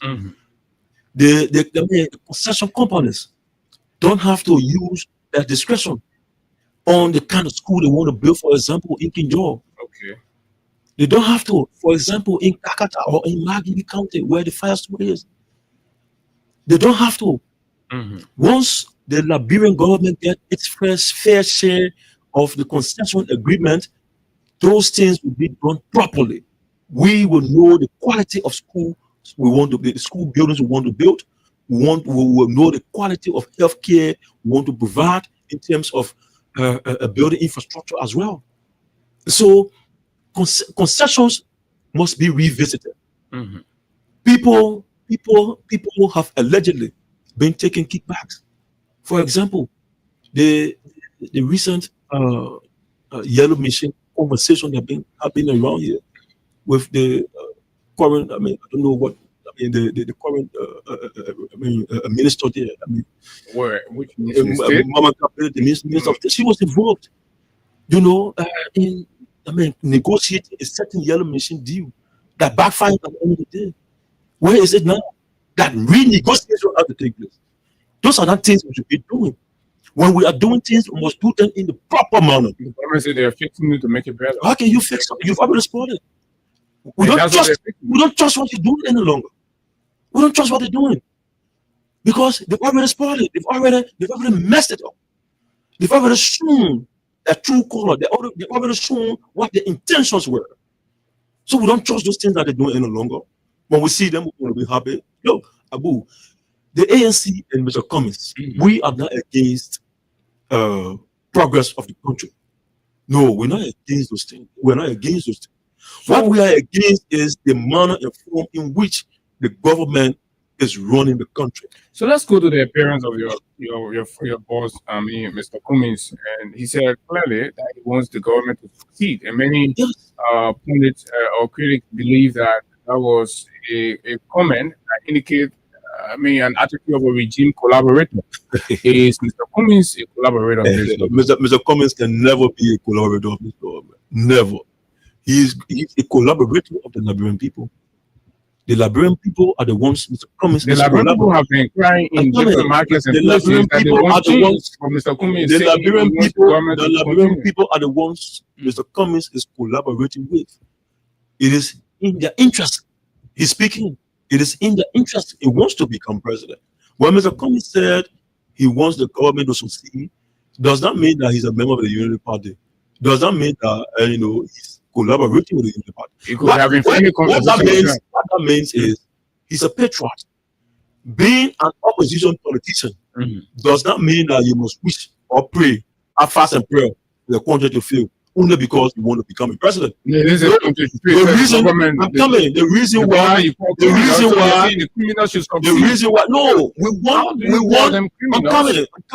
we want the government to succeed, but the way they are proceeding is becoming so disappointing. And you want them to succeed. They have disappointed us. But listen, we want our country to It is not paradoxical. No, it is not paradoxical.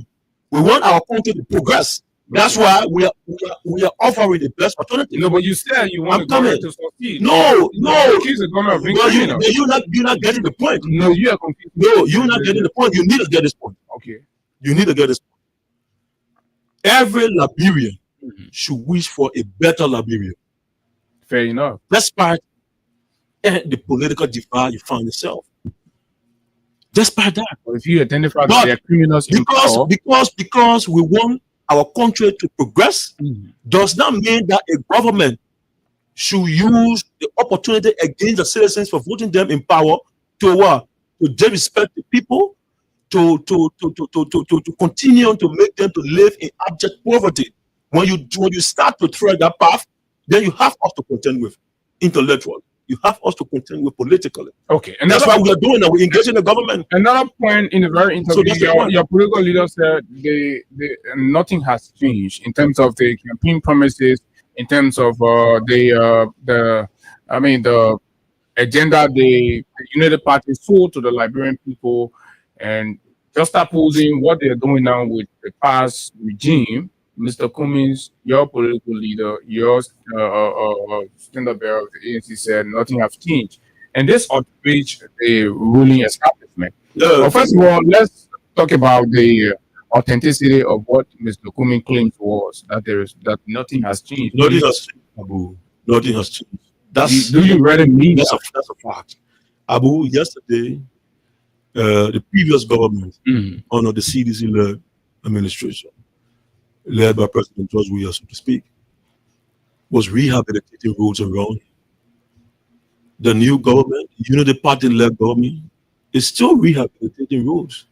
We want to see them building new roads.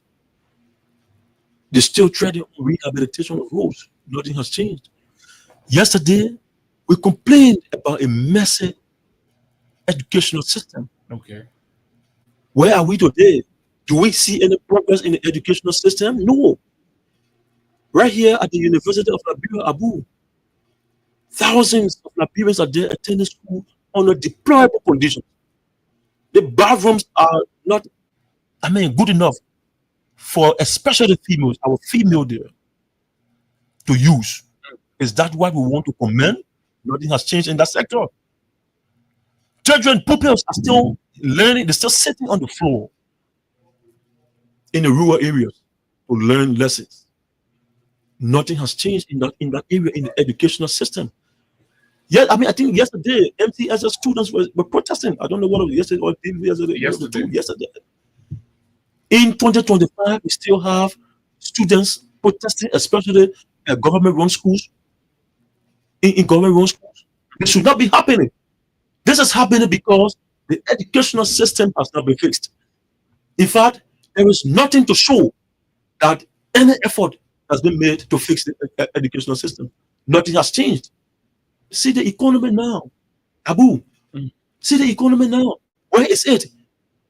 Former Senator, Senator Dillon said, before then, the economy was in the safety thing. But where we are now, the economy has been dissolved in the safety thing. So that's why we are projecting the political tail-in. The political tail-in. The political tail-in. We're projecting the political tail-in. What about the rule of law? The political tail-in is Arizona Blend comments, and we believe that. In the rule of law, yes. Let me touch that. Let me touch on that. Nothing has changed as well in the rule of law. Of our country. I just spoke to you on the recent removal of the illegal removal of the former speaker. All right, I just spoke to you on it. The rule of law. People are disrespecting the rule of law every day, especially the presidency. That is where we take a back. The president cannot be the one to disrespect the rule of law that he swore to protect. The president swore to protect the Constitution of the Republic of Liberia, and nothing has changed. There are clear lines in the Constitution on the removal of a sitting speaker. There are clear lines. Renegade lawmakers decided not to follow it, and the president boldly support that stand. Nothing has changed. Today, ordinary Liberian today, if an ordinary Liberian down the street is accused of rape, he will not be investigated. He will be bundled, handcuffed, and thrown behind bars and waiting trial. Where is the former or this quote-unquote suspended Deputy Minister McGill today at the Ministry of Youth and Sports, who was accused of raping a 14-year-old kid? He was just accused. Where is he today? Other people have been accused. They've been in similar situations. That's the rule of law we're discussing. The rule of law is selective. Don't you support the judicial system has been selective. The police is being selective in executing justice. That's more. We have a problem. We have what in criminal justice they call the adversarial justice system, which opines that one is presumed innocent until proven guilty. Do they apply that law to other common citizens? They don't. But that's a selective justice we're talking about. So they're trying to do it now. Oh, you want to be selective in our justice system, and you want us to give you milk and honey? That's unfortunate. The president, the government is not doing anything to resolve the issue of selective justice. It is still happening. It is very unfortunate. And in the issue of let me just take a moment back. The former Justice Musu Scott. During the last government, she was convicted of murder. With the Charlotte Musu case. After less than 1 year, when the Unity Party government came to power, because she is one of the key lawyers of the Unity Party, there were some things done in the judiciary, and we heard they say she's been exonerated. Those are not the kind of things we want in our country. Because somebody is politically aligned with you, and they got convicted of crime, and you want to prove a point that a certain people cannot be touched. When you come to power, you free them, in the guise of the rule of law. You can't do that. Let's talk about political tolerance, media freedom, and free speech. How well do you think this government has performed, or do you hold the view that nothing has equally changed? In this area, Abu, yes, just yesterday, a scene was at the Capitol building. Unfortunately, lawmakers were thrown out because they were expressing their views. Under this same Unity Party government, the man who said he's a regime speaker, he was heard on tape insulting and throwing people out of. Asking Sergeant at Arms to throw people, the colleagues. His point is that the House has rules. No, what are the rules? That people should not talk. Is that the point you want to make here? People are coming down of freedom of expression. Support lawless court. In Riverside County, journalists were jailed because they blew alarm on the stories that something that was happening in the judiciary there in Riverside County. Freedom of speech is still a problem in our country. But yet you still think you want the government to succeed. All of these things are going, and what their success could be is repression. These things could still continue. Look, Hagar, apparently you will not follow. We want our country to progress, but if any certain government try to do the opposite, we will go after you politically. Especially talking about the rule of law and just what all is happening in the country. Do you think the country is progressing under Ambassador Bwakai as president? The country is progressing. Why we want our country to go forward? The government, Joseph Yuma Bwakai-led government, Unity-led government, is carrying our country backward. And this is how the rule of law has been downplayed. People are being selective in executing justice. It is unfortunate. The police director, Greg Cuomo, finds it very easy to go after political opponents of the government. But he finds comfort in shielding people who align with the current government. That's a problem. You should not be doing that. On the claim by Mr. Cummings and the ANC that nothing has changed, here was how the Minister of Information, Cultural Affairs and Tourism responded, and I would like us to play it. So, yeah. Okay, where you reading? What did you take before going on that talk show where you talk all that women? Coffee, tea, or wedding? What did you take?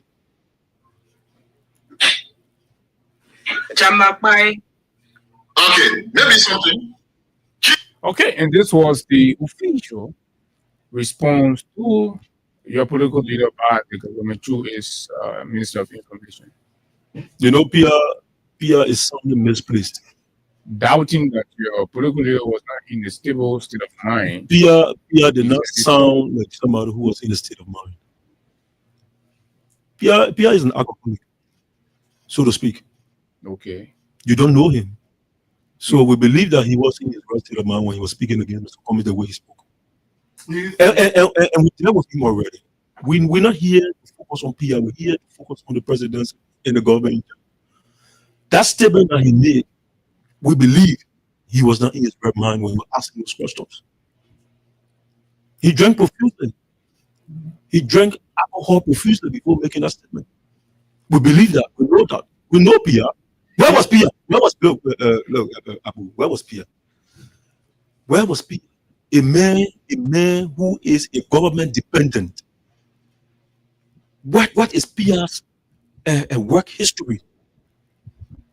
What is Pia's work history? That he wants to question presidential press secretary. So you know it.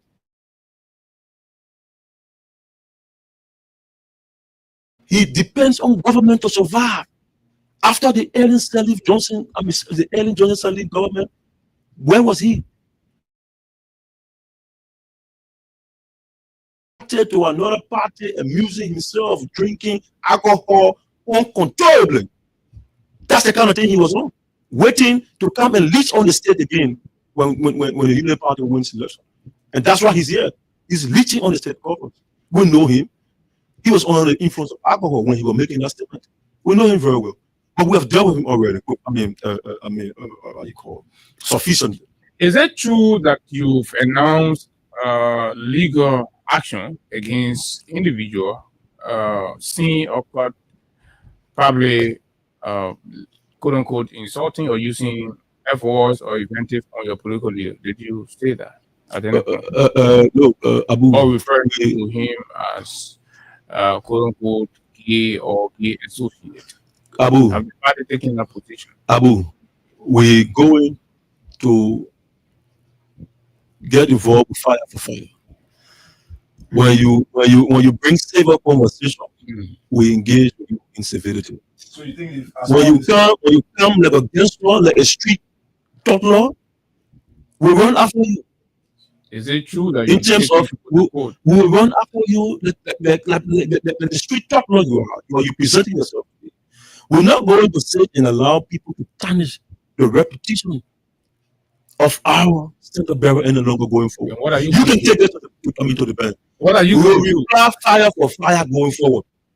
Okay. I just told you, when you present yourself as a street toddler, as a common how you call plug, we will treat you as such, no matter the position you hold in government. You think the ENC is capacity is enough for that? We are. Look, they say there's a common saying in the blood. They say one woman, I know them born crazy child or whatever. We all can choose to be, a savior. We all can choose to be very intellectual. We all can choose to be people who want to speak to the issues. But when you think you will go butter, you think you want to attempt to denigrate our party and our political leader, you can rest assured that you will be replied in similar manner, no matter who you are in government. So let the government and the government, people just be, ready. Let them be rest assured that we will reply fire for fire going forward. You were just heard saying, talking about the issue of the rule of law and freedom of speech is a part of it. Do you think going after people for speaking is respect to the rule of law? No, when you say going after people for speaking, no, we're not going after people for speaking. But you said you go after No.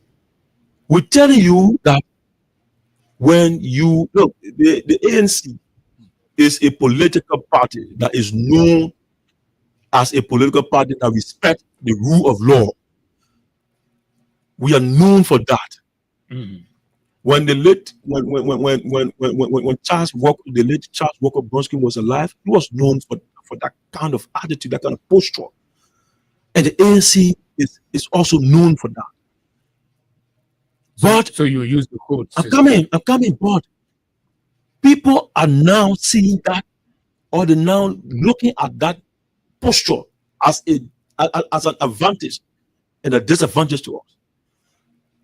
When you come as a thug, we will treat you as a thug intellectually. We will engage you. We will speak to you in similar manner you speak to our leader or our political party. That is something that we're telling you now. We're telling you what we're going to be doing. We're not telling you. The ANC is not going to take anybody to court, but it will just respond. We will be clear with you on how we want to put you in place. We'll be clear with you in terms of responding to you when you become reckless. I'm sorry, in your talks against our political leader and our party. So when you, as the Secretary General of the ANC, refer to the Minister of Information as an alcoholic, was that isn't that the meaning? When the minister is asking what my political leader, you know the question the protocol minister asked. And you know the COS, your political leader threatening Minister Fatima a lawsuit. I'm coming. Abu. No, 1 minute. No, Abu. Saying or insinuating that your political leader took weed. Abu. And you accusing the Minister of Information of being an alcoholic. Abu, we're telling you that no matter the position you're in, we'll be clear with you, political leader. That's what we're saying. Is it part okay. Of That's part of the rebranding of the ANC? We told you how we rebrand it. We are restructured. But do you know that? But do you know that you? I mean, we haven't touched on too many things. I mean, I don't know what time. Yeah. So I was telling you that we are presenting, or we are trying the political lane, because the two political parties, the CDC and the Unity Party, are favored, especially the Unity Party now. Those two parties, the economic traffic is jammed, the healthcare traffic is jammed, the educational traffic is jammed, and so we are providing that political lane that the free flow of economic traffic will go on, the free flow of the educational traffic will go on, the free flow of the health sector traffic will go on. And so that political lane is no other person but the name Alexander Benedict Cummings and the ANC. 0776104104086 500-104 plus 23186 500-104 are the numbers. Let's talk to this person here. Good morning. You're live. Go ahead.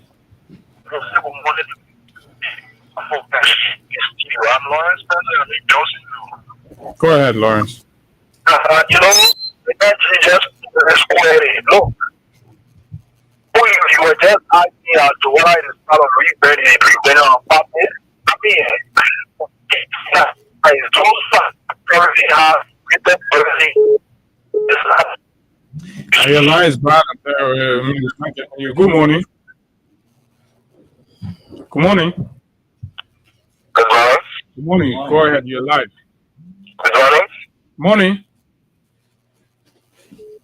Okay, this caller is not ready. So let's take the newly elected youth chair of the ANC, Ali Kelly, good friend. Good morning. Welcome. Good morning, Abu Sharif, and good morning to Adelaide. Let's say good morning to the most powerful Secretary General in the country, Desmond Tutu. You know, the government is deterred by the truth. When people say nothing has changed, that is a statement of fact. Nothing has absolutely changed in the right direction. What has changed so far is that the president is now riding $1.6 million car. The president is now about to retire in $10 million mansion. Those things have entered. But things that anchor on the livelihood of our people, there have been no creation of jobs so far. There have been no foreign direct investment in the country so far. We have seen lawlessness increase exponentially. We've seen sanction on people's view. We've seen a Gene Speaker who telling people in the public that if you think you rule, I rule past you. Those are the things that have changed in the country. But in terms of governance, the situation is terribly bad. And I think these people, it is time that they excuse governance so that real people, real understanding of leadership can be ushered in. Ali, And that is you are not in the right position to speak on sanctioning views because your very self have begun threatening put action against people who express their views about your political leader. No, you see, people who were scared that we're going to take legal action when they weren't beating that drum. We're not going to waste our precious time. Are you sanctioning free speech as well? No, not exactly. What we're saying, those who were afraid that we're going to take legal action. You take Fatima Sally to tax because she expressed her opinion. Isn't that equal to free speech? Fatima is a new entity. We're not going to waste our time on Fatima Sally. Our target is the presidency. We're not going to take him out of the court, right? We have pressure time to save in restructuring our party. When you come recklessly, we'll respond to you in equal manner or even greater force. So we're not going to waste our time on taking people to court. We have a greater task to do to fix this country. Okay, and that is our focus. Thank you very much. Let's take more calls from the public. Good morning. Good morning. Good morning. Go ahead. Let's hear you. You're live. Okay, I want to say good morning to the RFC. That's why you didn't have the rest of Charles Kipuko. I come from the Peru district number 4. So I am the executive member of the Affiliated National Congress of Mortuary. You see, my brother in leadership, they certainly for the rule of leadership. Mm-hmm. And that rule says that do unto others as you expect them to do unto you. So politically, for me, I don't value to people who want to take whatever matter to court. Because I see that, first of all, we don't even have a trusted court system in this country. We don't have a trusted justice system. So you taking matter to court as a court, I think is a waste of time. So you support the fire for fire? I believe in the golden rule of leadership, my brother. Okay, thank you very much. Good morning. It seems the ANC are getting ready for a very fierce political battle. Good morning. Trying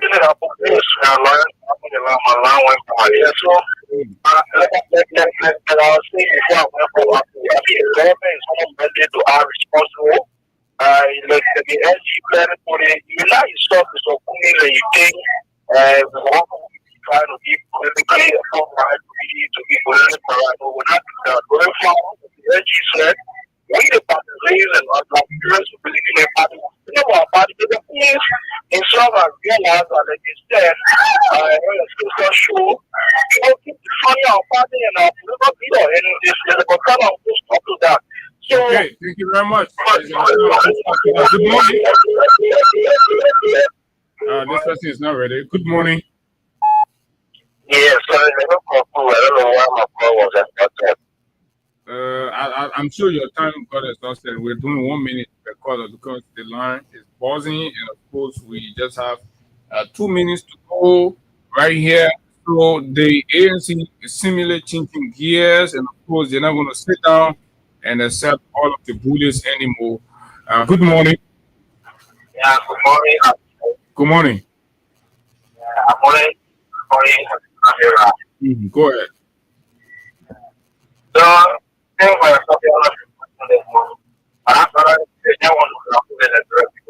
the same thing is they see I know if you on free speech, but it does money at the end of the day, to say, oh, I don't get at you. I think they want to do. Because you ask the question, your political leader, is he supporting the United Party because he's there, he wants the United Party to succeed. And at the end of the day, you're looking at the government again, telling the government is a criminal. How will you allow for criminals to succeed when you are criminality? And you don't want to answer the question, you get the question in another form.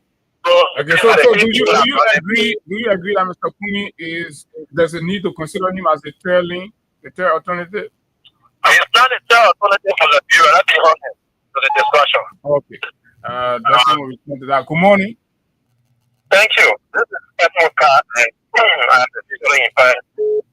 last call, I'm sorry, I wouldn't think all the things ringing out of time. Yeah, thank you. Thank you to our politics and for us, for the city, we strongly believe in opposition unity.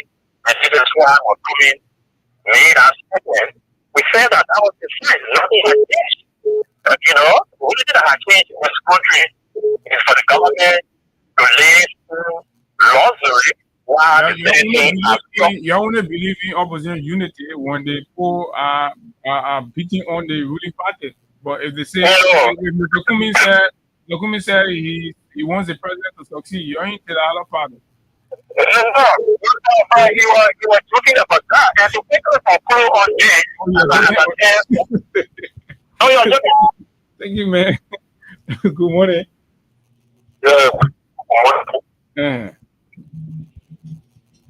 Okay, I'm sorry we gotta hold you there. Desmond, you listen to the callers, and of course, normally, why you include that in your closing, the ANC is known, whether rightly or wrongly, to be a kind of organized party for a special kind of people, and the laymen out there don't see themselves really reflected within your party. Are you thinking that also in your rebranding process? No, but that's false. That's false. We have common people. You have the elite. You have the elite people. No, our party is not. The PhD, no, that's not true. That's not true, Abu. We have the common people in our party. Our party is open to every level. Every level. We open to every level. And all of everybody from different sectors of life are gravitated to the party. We have marketeers in our party. We have younger boys in our party. All right? And so our party is open to everybody. So that's a myth. That's false. That's nothing to even consider. To have a political party that quote unquote have a certain group of people. Then I want a political party. So that's not true. Don't give it any credence. Are you getting me? Don't give it any credence. So what we say here, Mr. Cummings is the right man for the job. Somebody said Mr. Cummings is not the political cheerleader.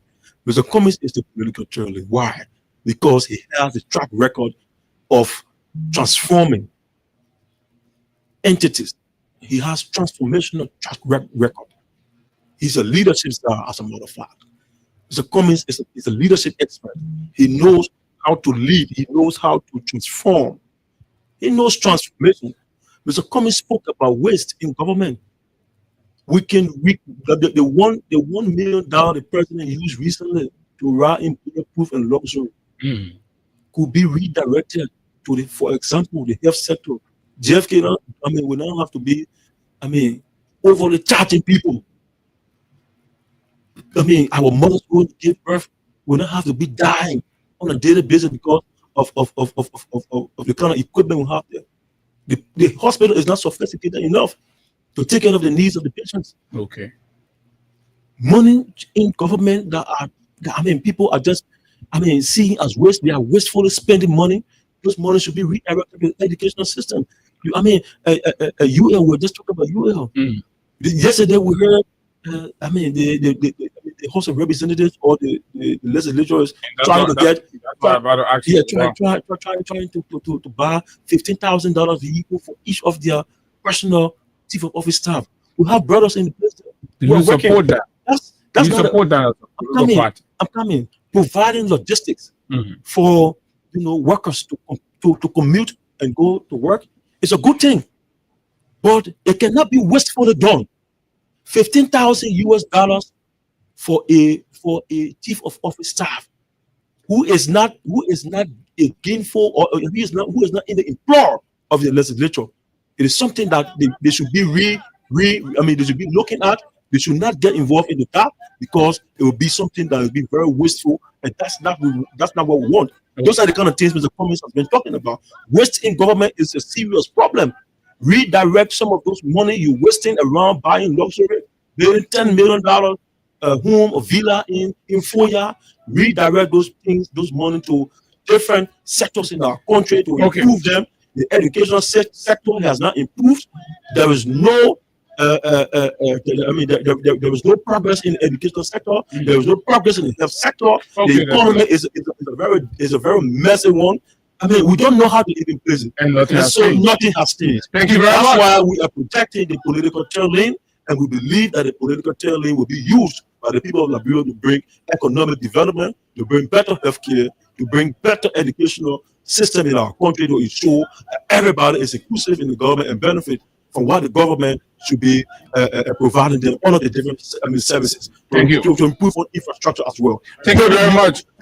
Building new roads instead of continuously rehabilitating. Thank you very much. Thank you for the opportunity, Abu and Hagar, and say thanks to callers out there, people who follow the show. You didn't have the time to call in. We say, we know next time you're going to call in. Very well. You for call. I mean, for so for I'm very sure there will be a next time where we'll have to look at the. We look forward to that. Where we'll have to look at Mr. Cummings' economic plan for Liberia. I mean, we'll go a bit by bit in detail. You have the opportunity. Definitely, we'll reach out to talk about these. But folks, his name is UJ Nimle from the Alternative National Congress. He's the newly elected Secretary General of the political movement, Mr. Alexander Benedict Cummings. And of course, it's been a wonderful interaction here. We look forward to more of these engagements across the political spectrum of our society. Hagar, we got to go home. Most definitely. We'll be here tomorrow. But like we said, while you get prepared for Saturday's groundbreaking of the CDC new headquarters, all you have to do, if you are interested in being unified to wear the groundbreaking t-shirt, call any of these numbers and just tell the person, at least the first 10 persons to tell them that Hagar and Abu sent me. We are going to give you discount. The numbers are 0775 925 644, 0775 925 644, or 0880 465 100. 0880 465 100. Let's keep the peace of Liberia. This country will not burn. Most definitely, until we see you tomorrow, do have it a wonderful time from the nation's capital. My name is Abu Sharif, and of course, Hagar is always here for the breakfast. Bye bye.